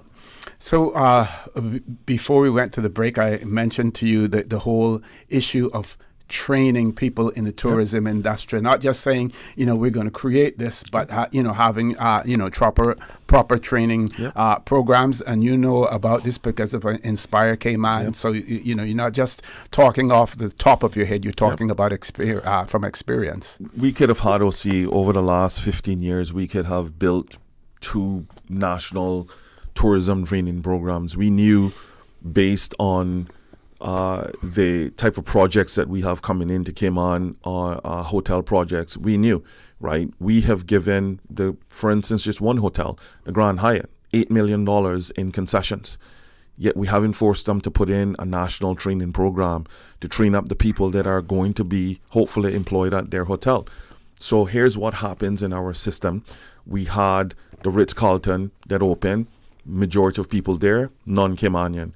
The Seafire opened, majority of people, non-Caymanian. We have the Indigo that just opened. We knew that when the hotel was opening because it's coordinated with us, right? We give them their occupancy licenses. We knew when Indigo was coming online, and yet go there and visit it. Majority of people, non-Caymanian. We now have the Grand Hyatt that we knew that hotel was being built over the last 2.5 years. Yet, we're now in July. Tomorrow's July. They're telling me that they need 550 people by December. Where's the plan, right? Former government haven't forced them to put a plan in, despite us giving them $8 million in concessions. Wow. I think it's wrong. I think it's fundamentally flawed. But yet, I am now being engaged in whether I should pay the nice folks all year long. And we have over 650 jobs coming online by next year, by next November, I'm being told. But I am being told that I should now pay $20 million a year for a program that doesn't lead to any skills, no health insurance, no pension. I think it's flawed. I think their arguments are flawed. And at the end of the day, I'm not so much going to focus on what they're saying or not saying. My biggest challenges is that Caymanians deserve more.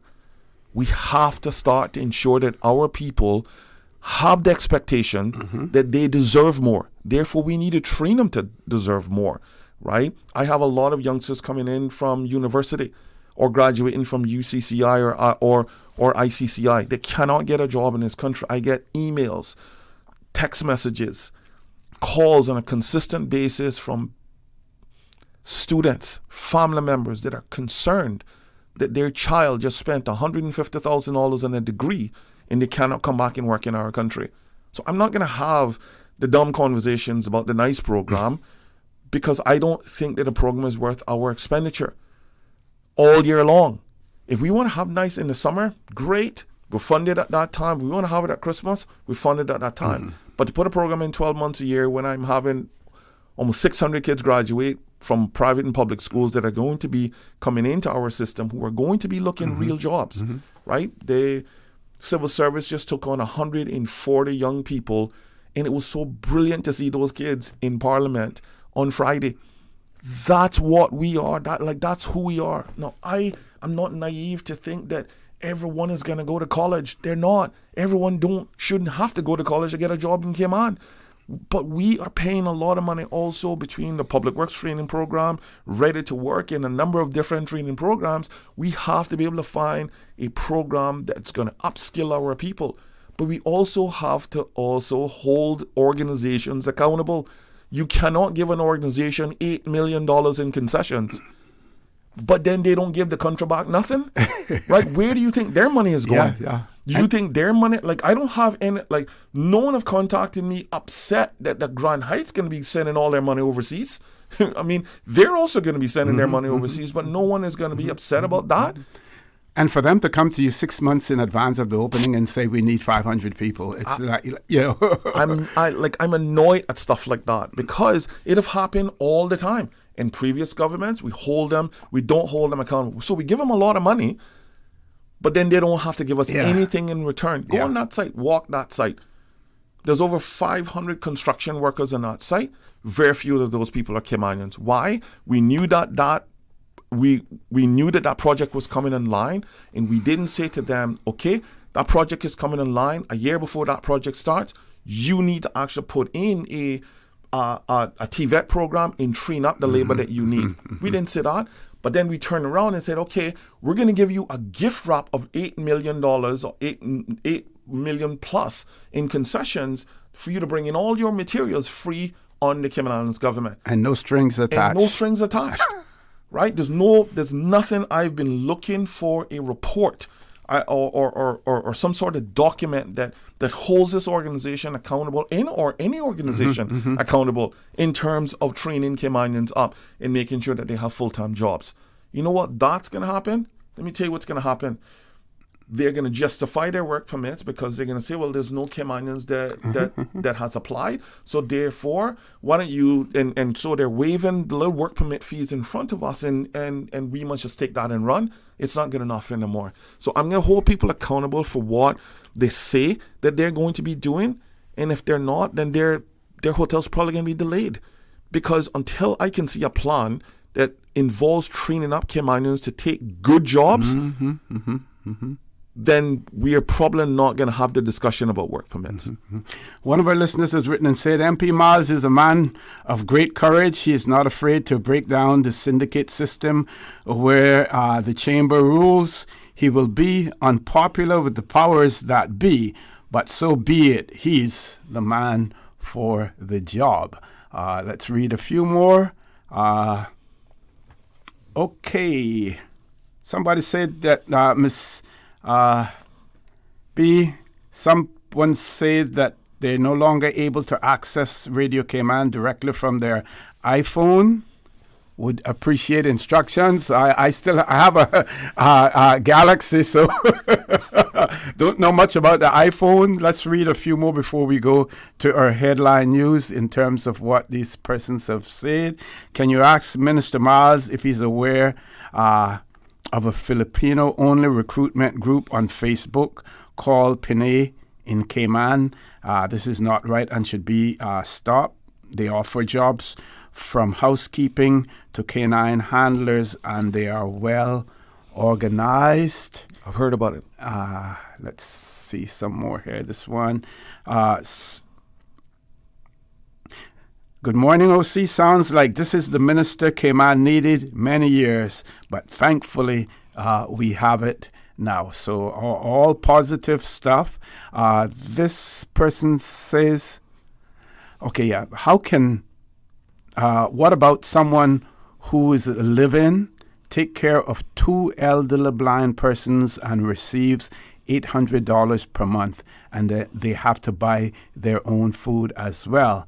And they go on to say, and they have one person taking care of both elderly for 8 years. They have permits for someone else who is not helping with the elderly.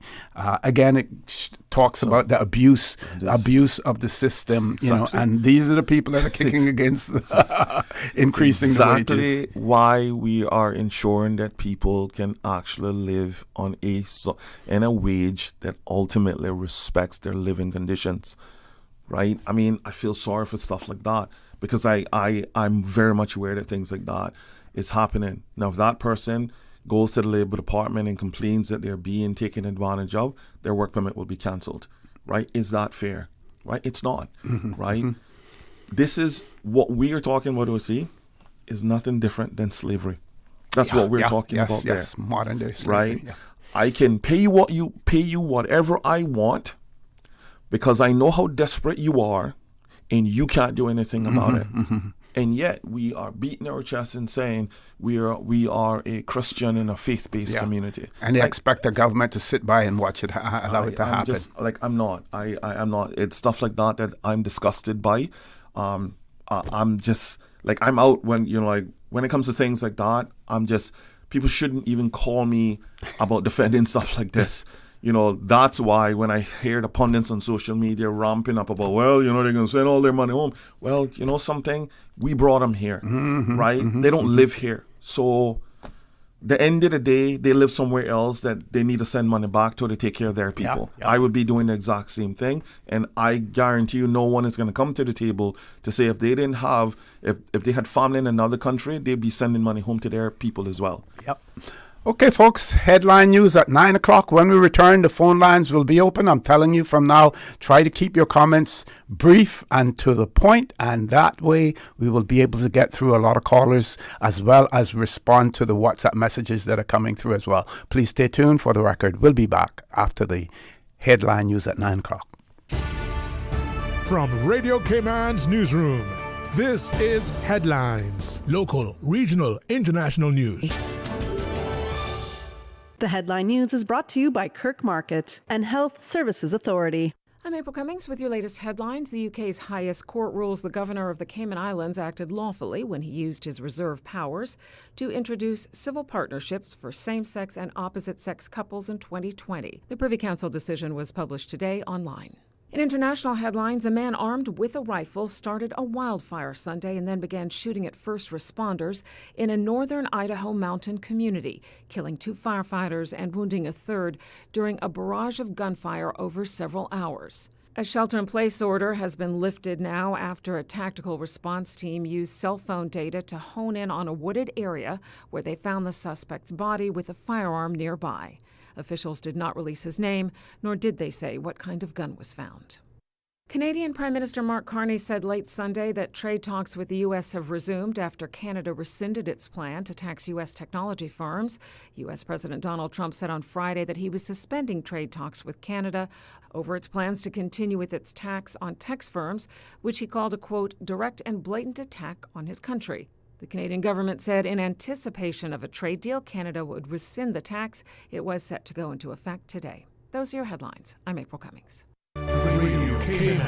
More news available at www.radiocayman.gov.ky. Check out our social media pages: Facebook, YouTube, X, formerly Twitter. Radio Cayman Headline News.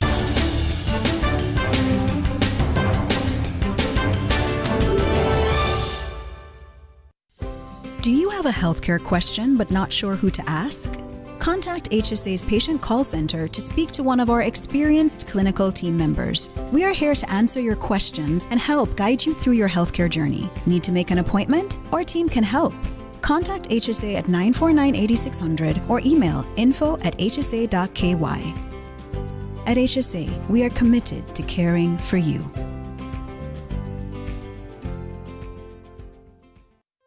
Looking for fresh, healthy food that's full of flavor? Then you've got to visit Kirk Market. Our dishes are made with fresh, high-quality ingredients. Enjoy vibrant mixed greens or satisfying pasta salads. Or try one of our delicious grill options like blackened chicken, spicy beef steak, or grilled salmon. Looking for something light and flavorful? We've got sushi rolls and poke bowls prepared daily. And don't forget to explore a hot bar or Billy Fresh salad at the Salad Bar. Stop by Kirk Market today for breakfast, lunch, or dinner and taste the difference. Eat well, live well with Kirk Market.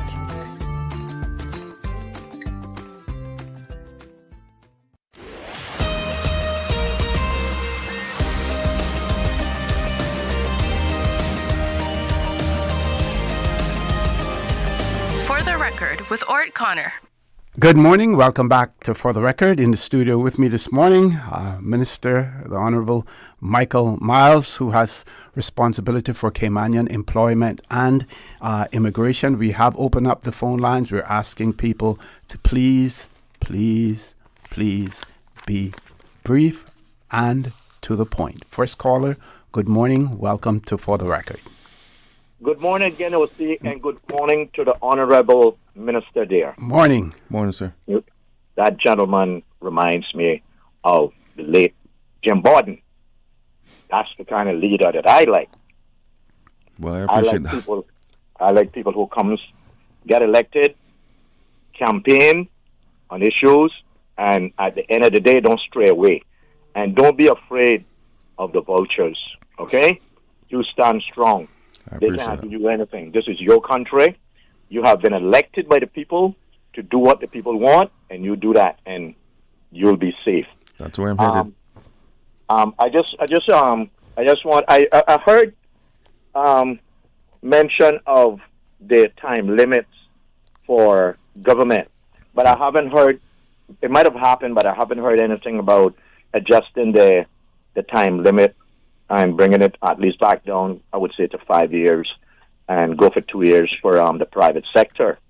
Because I don't think it's fair that we can allow people to be here for the 9 and 10 years, make them so comfortable that they start competing with our young people in buying property. Yes. You know, once they start being here that amount of time, then they start getting more comfortable and there's more money for them to buy property. Yeah, you can send your money home, but this thing about competing with our people for property, there's not a lot of property left, my friend. I know. And I tell you what, we got some people up in the East End that got all 99 acres that not selling. They love land. They'll steal your land, but they're not selling no land. So you know, we need to look into it in those aspects where we need to stop making people buy land with this thing about point system. So the first thing you need to do is get rid of that. We are reforming all of that. I want to let you know. First of all, thanks for calling in and you know, your gracious comments. And you're right. I got elected by people, by our people, and I'm going to do my job. I will not apologize for doing my job. I was prepared quite well by the National Party, and a lot of folks that surrounded the National Party. We have a plan. The coalition have also gotten in, who also have a plan. The Honourable Premier and the team also have poured a lot of information into me, and I'm living that plan. And I'm not going to apologize for that. But the reforms are coming for immigration. The term limits are going to be, the current term limit of 9 years will be decreased. We are working on that now. A lot of that is going to be tabled in Parliament as well. We're going to be putting a lot of communication around that. We're now looking at, you know, we are now just moving that through regulations and so forth in the ministry to take it from out of the current regulations and moving it into updated regulations. So you're going to be hearing a lot about this in the very near future. But you're right. We cannot continue to allow people to come into Cayman, compete with our people, then become citizens, and then lock our people out of the system. That is no longer going to happen. And for the next 4 years, I don't know what's going to happen after me, but I can tell you for 4 years, we are going to be protecting Caymanians. Mm-hmm. Thank you. I just want to say continue doing the good work, and you jump out of the gate running as fast as you could. Yep. We cannot expect anything much more from you at this particular moment. So more is coming, I assure you. I appreciate everything you're doing and saying. Thank you very much, caller. So I'm going to try to mix the WhatsApp messages with the callers. We have a WhatsApp caller, but before we go to that caller, this person says, "Good morning, OC and your guest. Honorable Minister Myles, experience is a vital tool to work with, but one must have the integrity and interest and belief that you can get better and do it. This government has started off on the correct footing. My advice is don't just say it, get it done." Well, I think I've proved to people where I'm at. I've been doing this for 2 months. I'm going to ask people to strap in because there's going to be a lot more that's coming. Mm-hmm. I think anyone will see who knows me and who understands who I am. I'm not simply just a talker. I'm a doer. I'm an implementer. I don't just get up and talk. This is a courtesy to ensure that people know what I am doing, because I have to get people on the same page on a regular basis, and I want to inform our public. But every single day I walk into the building, the one thing that I walk in with, is it in the best interest of Caymanians? That is what is that's my guiding point. Is this in the best interest of Caymanians? And once I can answer that question, the rest of the noise doesn't matter to me, because I'm going to work towards in the best interest of Caymanians. Okay, let's grab the WhatsApp caller. Caller, good morning. Welcome to For the Record. Yeah, good morning, Mr. OC. Good morning. And good morning to the minister. Morning, sir. I really appreciate what you're doing. Still really doing a good job.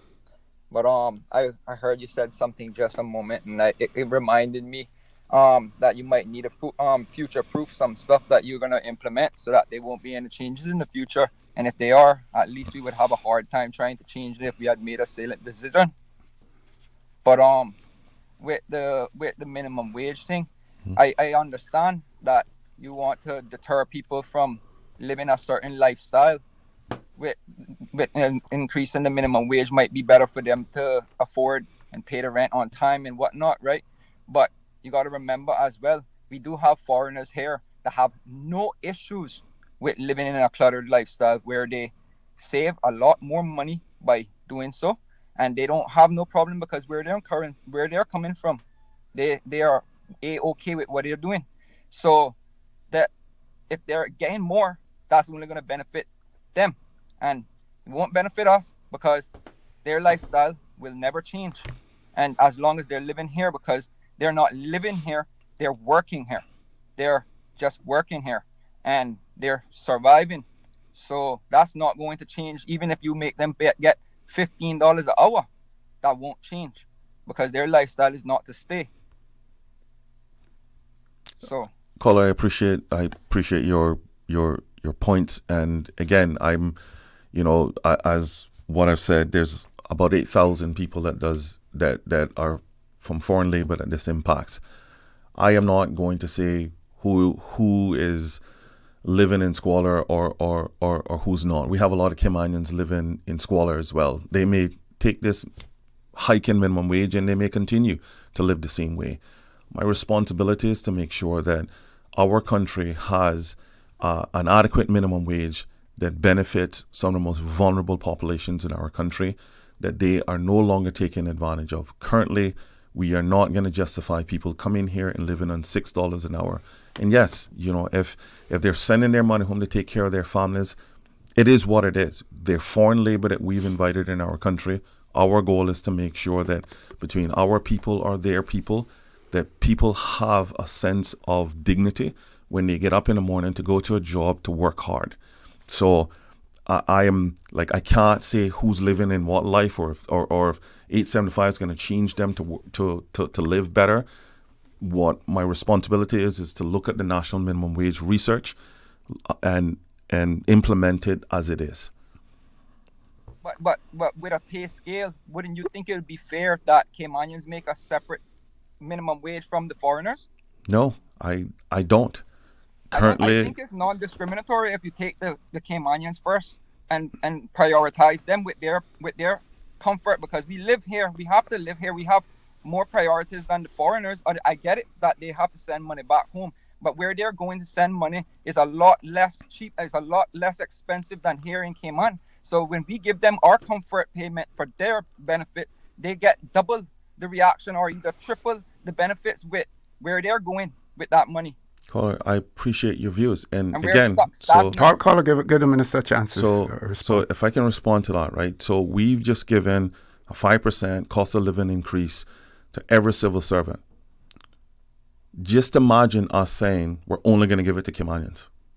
We'll also give a $3,000 minimum that everyone that walk into the civil service, whether they are expats or not, are going to be making a minimum of $3,000. Should we discriminate as well? Should we only say this only applies to Caymanians? We're not doing it in the government, so why are we doing it in the private sector? If we're saying that both of these entities need to be realigned, you cannot discriminate against one group, but in the government, we are not. So I respect your views. The goal is right now is that anyone that walk into our country is going to start from somewhere, and that is $8.75. Because right now, $6 isn't going to cut it for anybody in our country. Mm-hmm.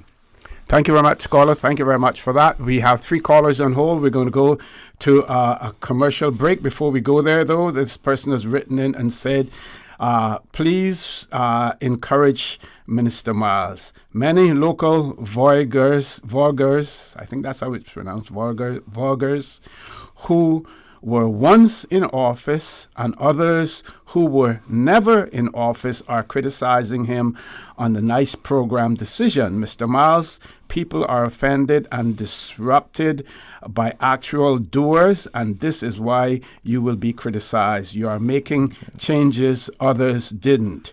You were elected to quote unquote make a change, and you are. Stay focused. You are on the right track. With that, we're going to take a commercial break. We will take the other callers as soon as we return. Please stay tuned for the record. We'll be back shortly.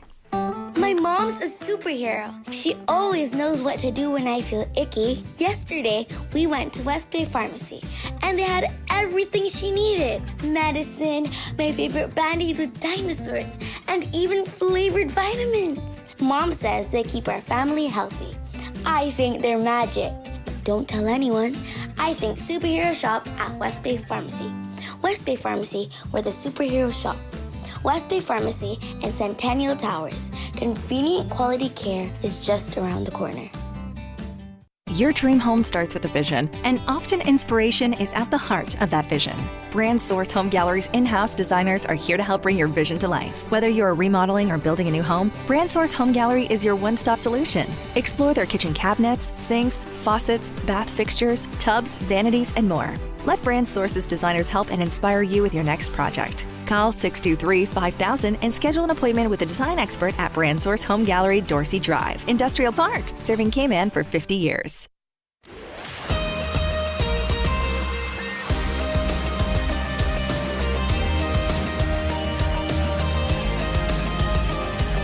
For the Record with Orrett Connor.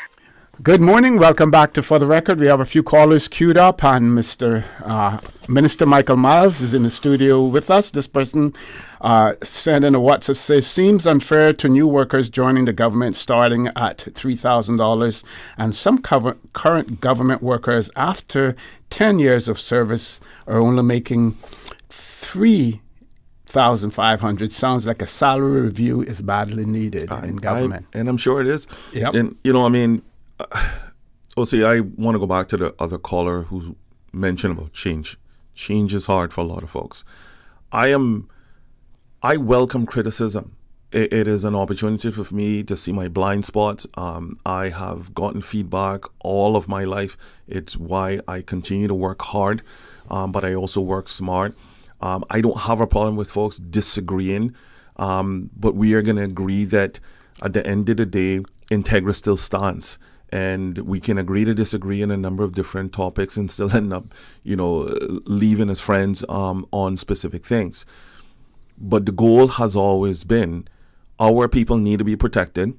The country on the whole need to ensure that there is at least something that is livable in our country that's called a minimum wage. And $8.75 based on research. So this wasn't based on Micheal Myles, the politician. This wasn't based on Micheal Myles, the passionate, human developer of people. This was based on research that was commissioned by a group of folks who said, we believe that everything points and highlights towards people are suffering in our country, and we don't want to do that anymore. So therefore, we are going to make sure that this particular wage is going to be impactful to everyone. Okay, let's grab the caller. Which caller are we taking? Landline first. Next caller, good morning. Welcome to For the Record. Please be as brief as possible. Morning, Mr. Connor, and morning, Minister Myles. Good morning. We should have had you in a long time ago. I cannot vote for you because I'm not in that area, but I am listening to your viewpoints, and everything that you say is right. I am only hoping and praying we need to stretch our hands out to God to pray for you, to give you strength, because I know it's not an easy road. But you know what? Don't even be distracted by the negative things. We all look forward to making this island better. Yeah. And as you were saying about tourism, I can tell you, I have a business in Northside, and every day I have tourists coming here. So glad to see me, repeat customers from the last 18 months that I have been into this new business here, come back and ask me. I had a lady last week was here working at Spanish Bay Reef, and she asked me about Miss Matley angling. She said she had wanted to find out if she was still here and, you know, where she could get in contact with her. She tried to get to West Bay. When she got by the Indigo, she had to pull off the road to call her to find out where she was going and if she was on the right road. You know, we Caymanians are never seen up front into the tourism business. Agreed. I don't know what is happening, but every time people come into the store that I have here in Northside, there's like, we're the Caymanians. Yes. They give them so much wrong information. Yep. I mean, they're telling people all kind of things, and the poor people don't know any better, and they're agreeing to what these people tell them. Yep. I mean, why? You know, this is why we Caymanians, I'm in my 70s, and let me tell you, every morning I get up, I pray to God to give me health and strength that I can continue, because I want to do something for my country and my island like you. Yeah. And this is the faces that we need to see, the Caymanian faces. They're coming there. We're the Caymanians. They go to the concierge. There's no Caymanians. I've had someone work for me Saturday, and you know what they said? No one knew that the store was here. I'm on the corner north side before you get to the barn.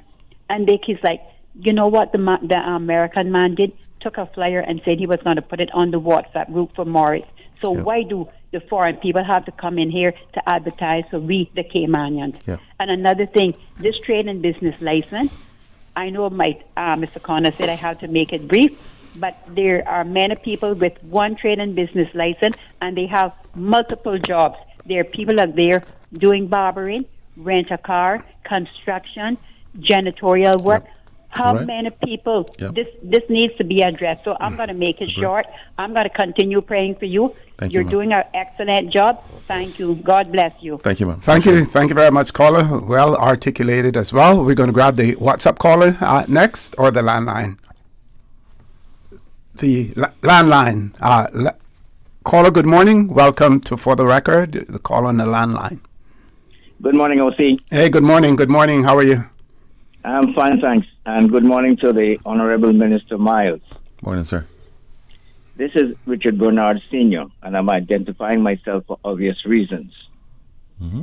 Now, statistics shows we have over 700 children graduating each year from the schools here in Cayman.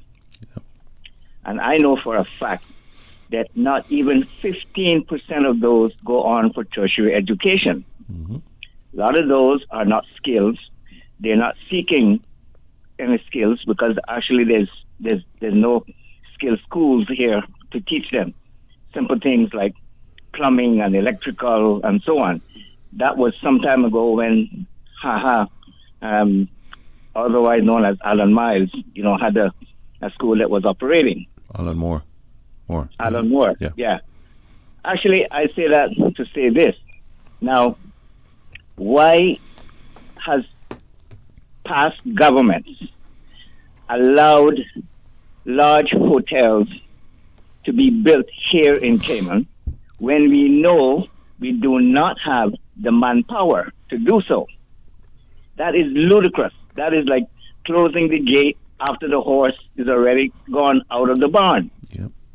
And we continue to do this, and we see the negative effects that it's having on our environment. Mm-hmm.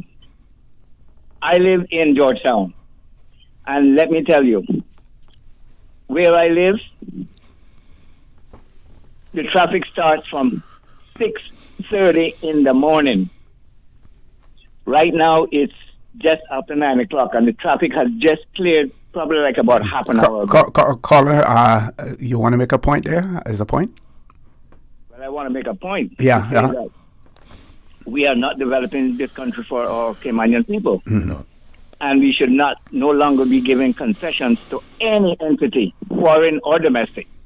All right, thanks. Thank you. Thank you very much, caller, for that as well. Over to the WhatsApp caller next. Caller, good morning. Welcome to For the Record. Hey, good morning, Mr. O'Connor. Good morning. How are you?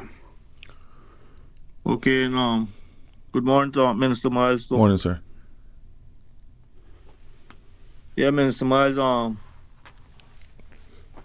as a Caymanian, I'm glad to see that you're serious about doing what you need to do. And just continue doing what you need to do for the people of the Cayman Islands, especially our young people. Yes. So that you will not be living with any regrets. I agree. God has given you the power to do what you need to do for your people. Use that power and don't be afraid to do so once you do it in the right way. And I have a question concerning anyone that might have complaints concerning the minimum wage or concerning any having any problems with their employer. What department are they able to go to without having any fear of being fired? Well, that's my question. Caller, thanks for that.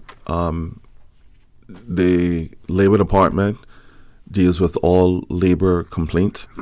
A person can go there confidentially and get information or seek guidance on what their rights are. So I would strongly ask them to seek out or call. I mean, they don't even have to go there. They can certainly call and speak to a labor officer who will guide them. Pensions is also in that. It's labor and pension in that department. So they can also call and get information on any sort of pension queries as well. Okay.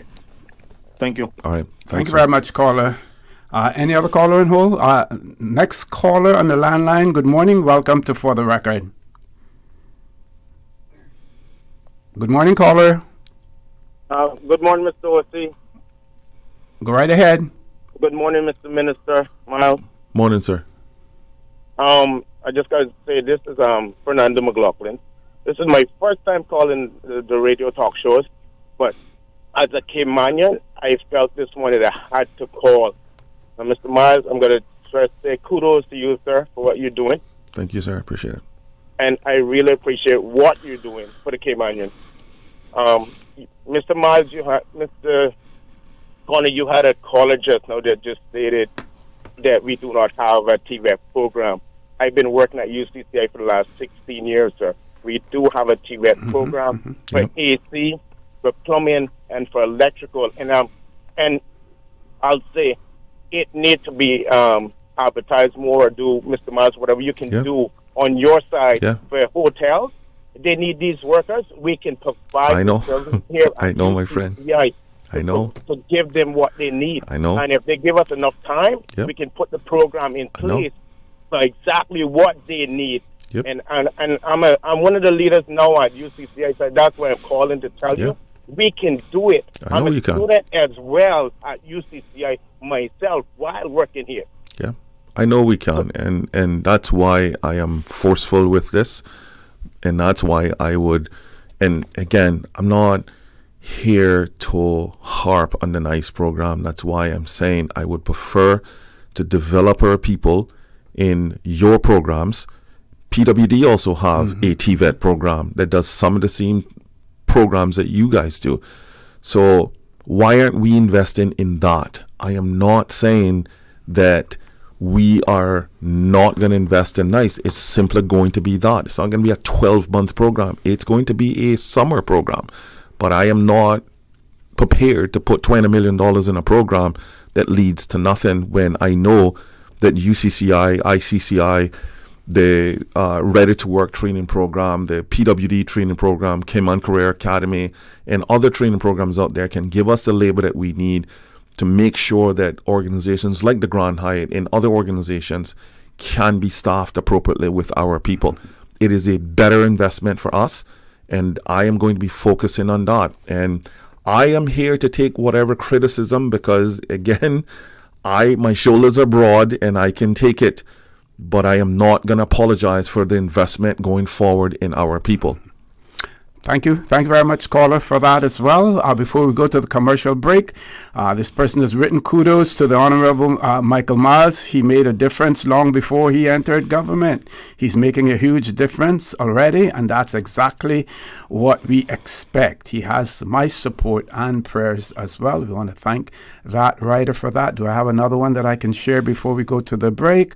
Good morning. Just as we expect the hotel to train Caymanians for the job, how can it be expected from private employers when government does not have a succession planning for Caymanians and uses the same excuse, unqualified Caymanians to permit? Well, Minister Myles isn't, and he can speak for himself, but he isn't, doesn't have responsibility for government employment. That falls under the governor, who has delegated that to the deputy governor, as well.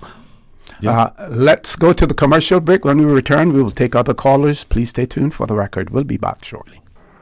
This summer, choose from 10 international destinations for your vacation with Cayman Airways. Explore New York, discover Denver, roam Los Angeles, play in Tampa, shop in Miami, tour Panama, uncover Havana, hike in La Ceiba, jam in Kingston, or relax in Montego Bay. Connecting flights are also available from the sister islands. Cayman Airways offers more international non-stop flights to and from the Cayman Islands than any other airline, and the lowest rates for checked bags. Book today at CaymanAirways.com, download our new mobile app, or call Cayman Airways reservations on 949-2311. Come fly with us and relax with your uniquely Caymanian airline. My mom's a superhero. She always knows what to do when I feel icky. Yesterday, we went to West Bay Pharmacy, and they had everything she needed. Medicine, my favorite band-aids with dinosaurs, and even flavored vitamins. Mom says they keep our family healthy. I think they're magic. But don't tell anyone. I think superhero shop at West Bay Pharmacy. West Bay Pharmacy, where the superheroes shop. West Bay Pharmacy and Centennial Towers. Convenient quality care is just around the corner.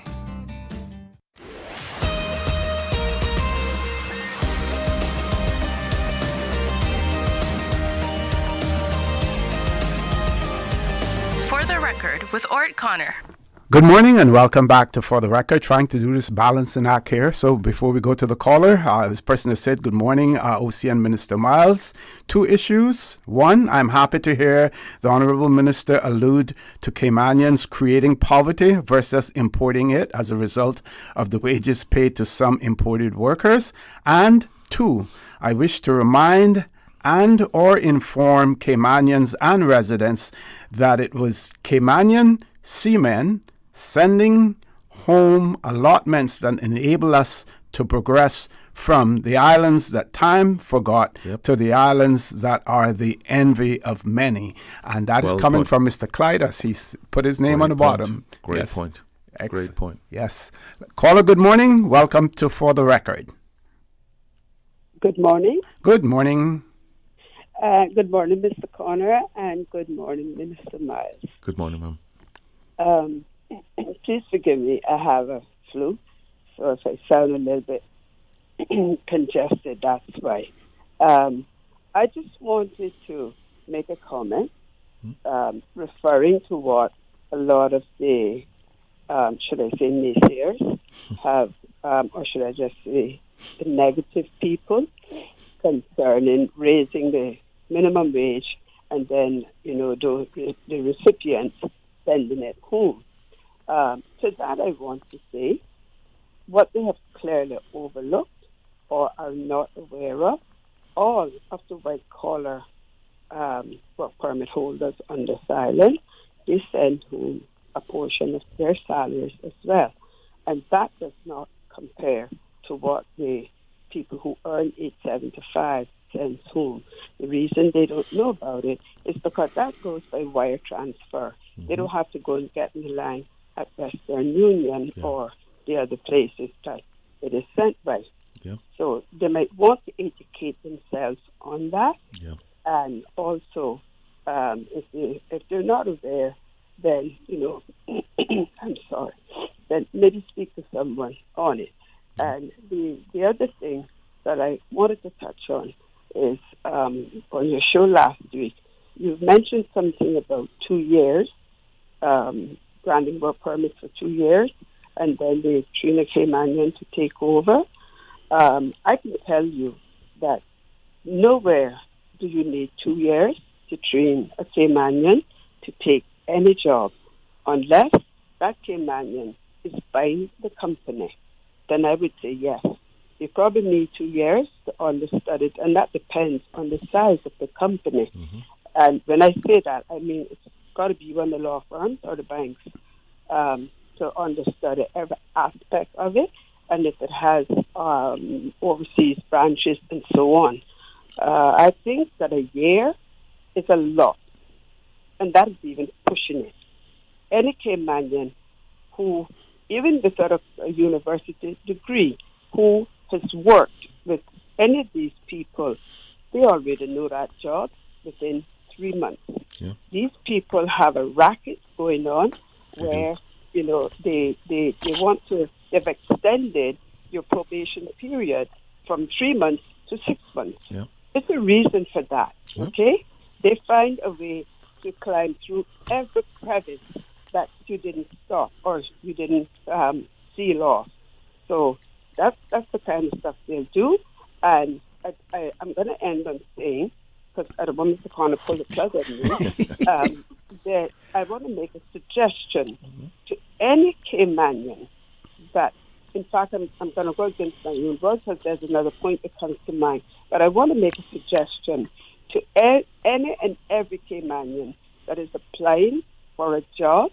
When they do that application, they should copy it to the Labor Department and to Immigration. Agreed. That way, when the work permit seeker or securer of the work permit say, oh, we didn't have Caymanians to apply, or oh, they weren't qualified, then you already have something on file to say, no, we have 10 applications here. Any one of these could have filled the job.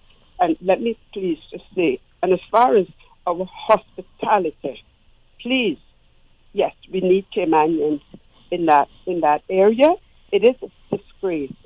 When you enter this island now, you're not seeing Caymanians anymore, not even on the front line. You exit the island, and there are no Caymanians there on the front line either. You go to the hotels and you ask a question, a simple question, where can I book to do an island tour?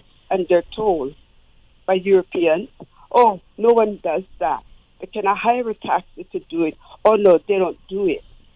Okay? That's the answers they get. And I'm sick and tired of people saying, are you Caymanian? I don't mean to offend you.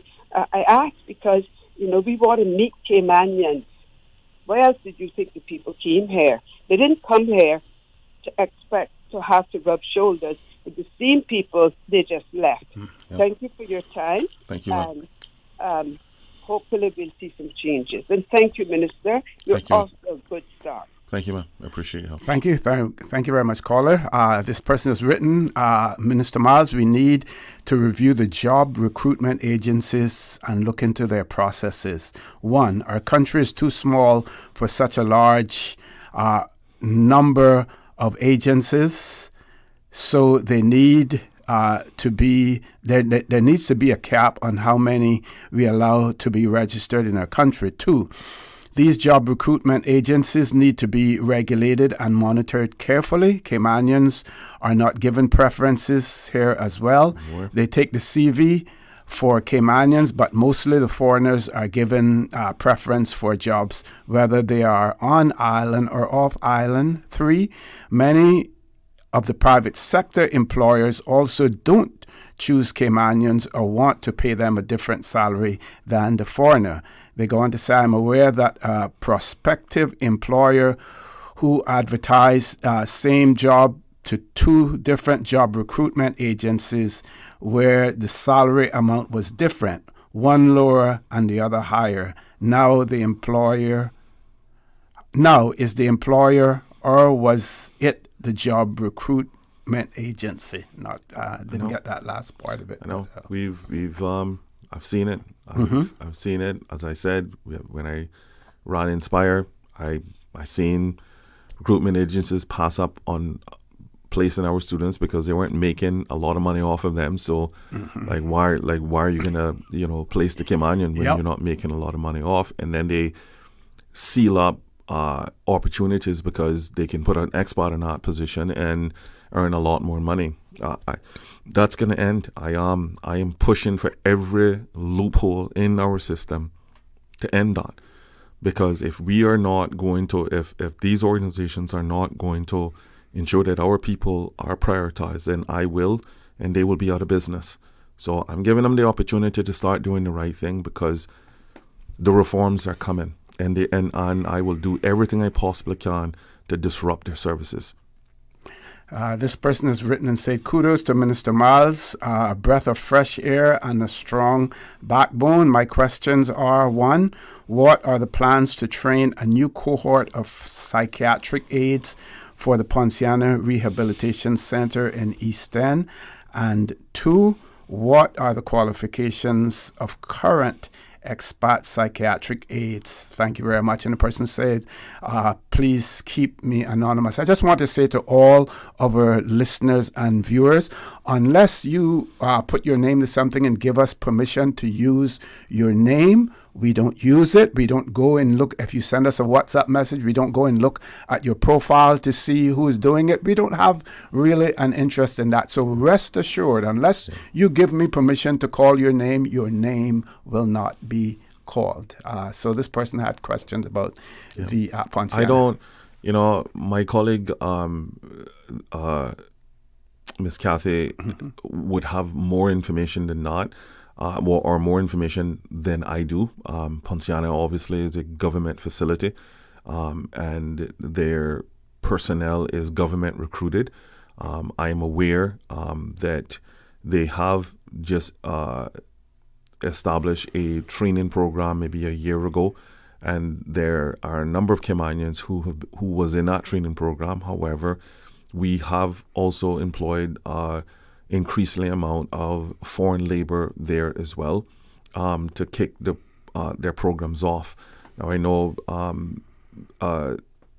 my colleague is going to be looking into how we get more Caymanians in the Ponciana organization as well, and I think her plans are sound. And I would say to the caller, be patient. We are looking at a lot of stuff. I often have to pinch myself because we've only been doing this for 2 months. And we've had a lot coming at us, including trying to deal with a deficit that is looming in the next 6 months if we don't correct. The government cannot start off at 2026 or any year with a deficit. So I know my colleague, the Honorable Ralston Anglin, is also working a lot of hours to try to figure out how we reduce that budget as well. So please be patient as we work our way through this, but it is a lot that we've taken on, and we're equal to the task. But, it is coming. Those reforms are coming. Okay. Another writer wants to inquire. They're inquiring about your view on making real estate agents Caymanian only position. Agreed. I absolutely agreed. But here's what I am agreeing to as well. I think the program need to be inserted in our public school system. I think becoming a realtor should be Caymanian only, but we have to provide the training.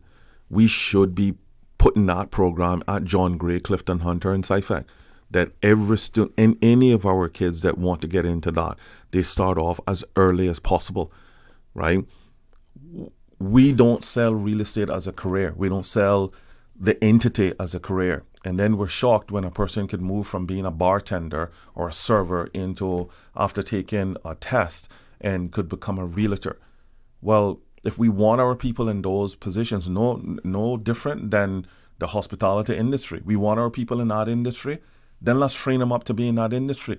Let's stop pussyfooting around the conversations that our people are only good to be housekeepers in bar box and so forth. Why aren't we training up the people to be in human resources or in accounting or in the engineering department? I worked in the hotel industry. I worked at the Hyatt in its heyday. People were making an insane amount of money, right? The engineers at the Hyatt 25 years ago, I was in HR. They were making $15, $16 an hour. And with that, they were able to travel to another jurisdiction and work in another jurisdiction. I left Cayman after working in human resources here at the Hyatt, and I, transitioned to Louisville, Kentucky, and worked in the accounting department there. So all of these, all these wonderful opportunities are there. We simply just don't talk about it. So that's where my ministry is going to be leading a lot with career paths. How do we get our young people to now start to reimagine what they want to do? How do we get our kids into from IT to AI, to HR, to engineering, to project management? All of these are viable careers that are going to be at the majority of organizations in our country. But we are not talking about this. We normally talk about the hotel industry, only the service part. We don't talk about the executive part. I went to 4 hotels. 4 of the major hotels in our country do not have a Caymanian general manager. Why? Why do we not have a Caymanian general manager? Most now of our condo complexes do not have Caymanians in them, and yet we used to rule those particular jobs. Why? Because we don't talk about it anymore. We don't say to our young people, these are actual careers that you can have. They pay a lot of good money and they offer great benefits. And I'm going to start doing that. Okay, we're going to take a last commercial break with Minister, the Honorable Micheal Myles. Please stay tuned. For the record, we'll be back shortly. Did you know that Doctors Hospital provides urgent care services 24 hours a day, 7 days a week? And Doctors Hospital's urgent care physicians have access to the most advanced MRI and CT imaging in the Caribbean, providing reliable diagnostics when you need it most. When you need quality urgent care for an illness or injury, Doctors Hospital is here for you 24/7. Whether it's a migraine, chest or abdominal pain, shortness of breath, broken bones, or another urgent need, Doctors Hospital at the top of Walker's Road. Urgent care right now. Looking for fresh, healthy food that's full of flavor? Then you've got to visit Kirk Market. Our dishes are made with fresh, high-quality ingredients. Enjoy vibrant mixed greens or satisfying pasta salads. Or try one of our delicious grill options like blackened chicken, spicy beef steak, or grilled salmon. Looking for something light and flavorful? We've got sushi rolls and poke bowls prepared daily. And don't forget to explore a hot bar or Billy Fresh salad at the salad bar. Stop by Kirk Market today for breakfast, lunch, or dinner and taste the difference. Eat well, live well with Kirk Market.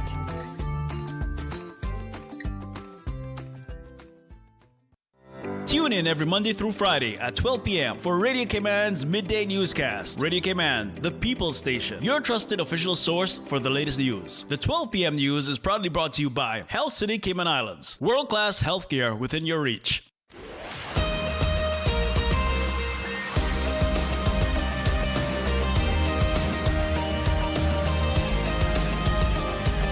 For the Record with Orrett Connor.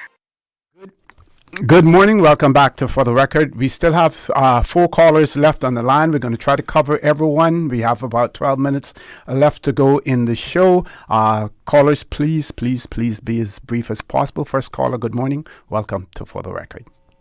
Good morning, gentlemen. I'll Good try morning. to be as brief as possible, but I need 2 seconds to say, Micheal Myles, you are the best. This is Lorna Bush, and you know it's no surprise to me that you are performing the way that you are performing.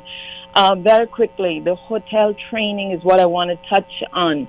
Do you know, or can you find out whatever happened to the property government purchased years ago in West Bay? It was called the John Silver's Inn.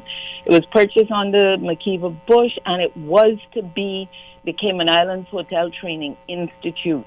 At the time, you had wonderful people like Annie Moulton, myself, and others who were prepared to go in there and teach.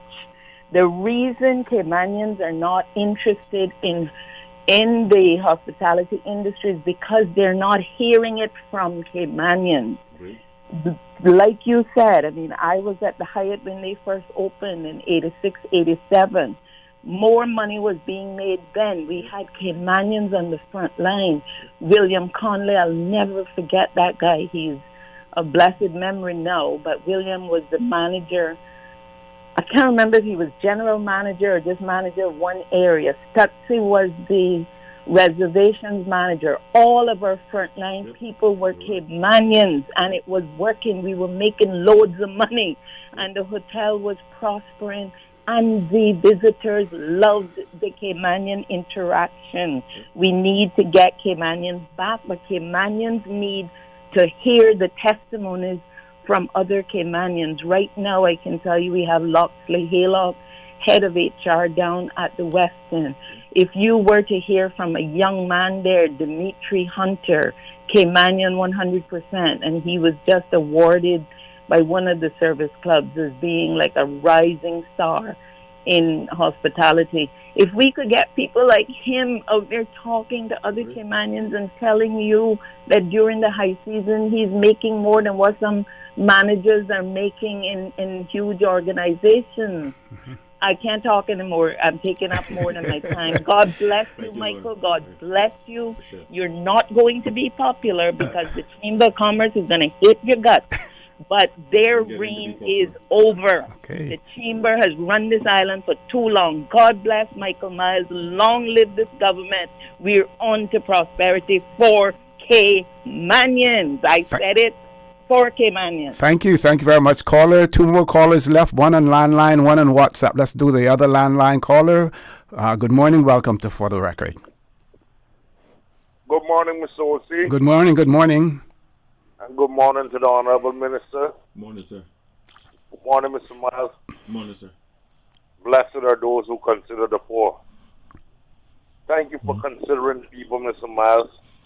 And I know you don't have much time in there yet in the office, but I believe that I think that he'll do a fantastic job. Like I told him on the radio, I believe in quite a few of the elected representatives. I believe in quite a few, of course. And but I want to ask something for the poor people as well, Mr. Minister. I mentioned it quite a few times on the radio. I was talking to Minister J about Caller, ask the question, please. Ask. About the homeless shelter. I don't know if you all could probably work towards something like that. Give them a little screening and stuff like that at the shelter and that sort of thing. We are, caller. Okay, man. We are. Thank God. It's the reason why we're moving into trying to ensure that everyone is trained properly. They can support themselves properly. It's the reason why we're doing the things that we are doing. It's the reason why we hit the ground running. I have spent 35 years in dealing with our people, from the most vulnerable people in our country to the most vulnerable children in our country. I am sick and tired of us not advancing. I'm sick and tired of people telling me that we are only good to paint sidewalks and to clean up graveyards when I know that there are phenomenal jobs in this country that our people can get. I am no longer talking about that anymore. We have to press the issue. If we can give concessions of $10, $12, $15 million to major developments, they must train up our people and take our people. and I am going to be moving this forward at every level in government. Thank you very much, caller, for that. What's up, caller next? Caller, good morning. Welcome to For the Record. Hello, good morning, Mr. O.C. Good morning, good morning. Morning, sir. All right. Good morning, Minister. Every sister in general, right? I'm from the old school, right? Era. In the premises, back in the days, right? The obviously population wasn't that much, right? The Caymanians vouch for the Caymanians. And that was a preemptive strike, and I call it strike to the employers. We get the job. Specifically, job site construction, right? You be punctual, tiredness, you gravitate, adapt, you're paramount. In those days, we can jump for trade to trade to trade in a job site and meet a project, right? But what caused that now, that decline now, is that a red tape and bureaucracy gradually, okay? And who will dictate and predictate same time? And all the countrymen looking out for their countrymen, right? You Caymanians, the outcasts, replicated, okay? And the same time now, give me 30 seconds, Mr. O.C. Yep. Same time now, the infiltrate our kingdom, our downfall, okay? So, like I say again, it got to be documented and certified, which is excellent. But we need to go back to the old school. You know, a Caymanian that can push weight and carry weight. Okay? Like I said again, too much red tape, bureaucracy. That causes downfall. Have a good day. Thank you. Thank you very much. We're going to take our last caller, and I'm going to say to that caller, we have to give some space for the minister to respond to any of these comments as well as some closing comments. So, caller, good morning. Welcome to For the Record. Good morning. Good morning. Morning, sir. I'm going to make the legal argument that we should not specify in legislation that jobs are for Caymanians only. And it goes like this. All jobs are for Caymanians. And the only exception that should be for there is that you can get a work permit where a Caymanian is not available. And what that does is it protects businesses who legitimately need labor, and it protects Caymanians. But more importantly, if challenged in court, it will withstand the scrutiny better than, say, using the language jobs for Caymanians only. Because what that implies is that the other jobs are not for Caymanians only. And so it's important in the way in which you frame it. On another point, you're correct about needing to train Caymanians. I have a friend who runs a business. Caller, your point. We have about 3 minutes left. The point. Yeah, I'm getting to the point. He runs a business, and we were talking about minimum wage. Caller, you're telling us a story. Get to your point, please. This is the point. If you insist. No, but this is the point. The point is he's saying that when it comes to minimum wage, he doesn't. If you come to him and you say you want $1,000 an hour, what he's going to say to you is, can you explain to me what services you will render for me that will allow me to be able to make a profit of hiring you for $1,000 an hour? And he'll listen to it. And if you make the case, you can get the $1,000 an hour. And so the point that Micheal is making is that when you're trained and capable, what the minimum wage is, where it's going to benefit you, is if you are adding value to the business. Otherwise, you're going to remain unemployed. Thank you very much, caller. Minister? Thanks again to the listening public. I appreciate all your calls, your text messages. Thank you for giving me the opportunity, OC, to once again come on air and explain, define, inform our people on where we're going. We will be doing this more often because I believe that as we make changes to the system, my responsibility is to return and inform our people about where we're going. I am all about collaboration. I am all about partnerships. I am I will listen to problems, but I am all about making sure that we can find some solutions to move forward. So as we discuss these challenges that we're having, they're not Micheal Myles' problems, they're not the coalition problems alone, it's our problems, and we need to own all of them. My responsibility now is to take a lot of the feedback that have been discussed here and take it back to the ministry and look at avenues, look at ways, solutions, and let's move the country forward. The caller is right. I agree with you, sir. All jobs are Caymanians. I believe that if we want more people in the hospitality industry, we need to train them up. If we want more people, if we want our people to be in real estate as real estate agents or owners, we need to train them up. We cannot continue to talk about things and say that, well, our people should be doing that, but we're not providing them the training or the opportunity to do it. I believe that at the end of the day, we can all be part of this solution, this experiment that we continue to call the Cayman Islands.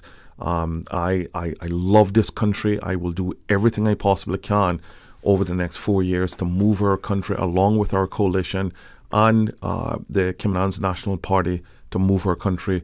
So I appreciate all of the love and certainly all of the kind prayers and all the regards that you've given me. Thank you all, and I will continue to come to you as often as I possibly can to keep you informed. God bless you and have a great day. And Minister Myles, just to say also that the whole immigration law and the work permit part of it is predicated on the fact that it should be Caymanians first. And if the Caymanian is unavailable, if the prospective employer is unable to find a Caymanian, then they apply for the work permit. But there is a structure in there that speaks about, the hierarchy, as far as work permits can go. I think there was one thing that you wanted to clarify also, that we had a question about the NICE program and the 2 times per year, and when will it start? Yeah, you may want to. So we haven't discussed it yet because the NICE program have to be funded just like everything else. And, we've inherited, unfortunately, a set of financials that we do not have the money, and we need to find the money. So I am not, I think my colleague, the Honorable J.E. Banks, is going to be moving something to a point where we can look at how we're going to fund that either this summer or in the Christmas. But there's no confirmation and a date that NICE is going to be implemented this year. So please be patient with us. As I said, we have a lot of other pressing issues that we certainly need to fund, and we want to make sure, that we have our people employed, and that's why we're moving down the way of filling this hotel that's coming online. Okay. I want to thank everyone who participated this morning, and I want to say to you, job well done, all of you callers. You see, when we get to the point when we make things brief, we can accommodate so many more persons as well.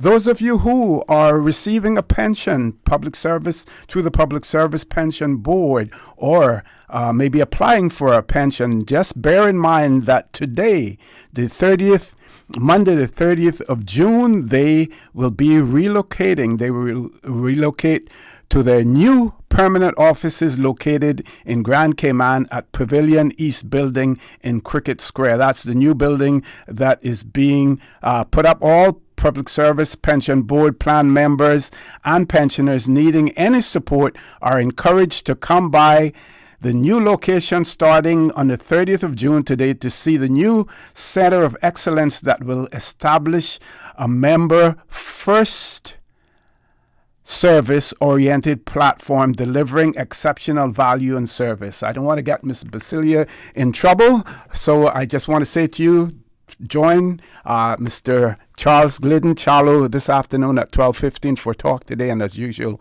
we ask the good Lord to continue to bless these 3 beautiful, wonderful Cayman Islands. For the Record, proudly brought to you by Brand Source Home Gallery, inspiring luxury. Doctors Hospital, peace of mind is important when life happens. Doctors Hospital, always there for you. Call 949-6066. And Cayman Airways, call them on 949-2311 to book your nonstop flights to Los Angeles and Panama. And Kirk Market, experience a world of choice.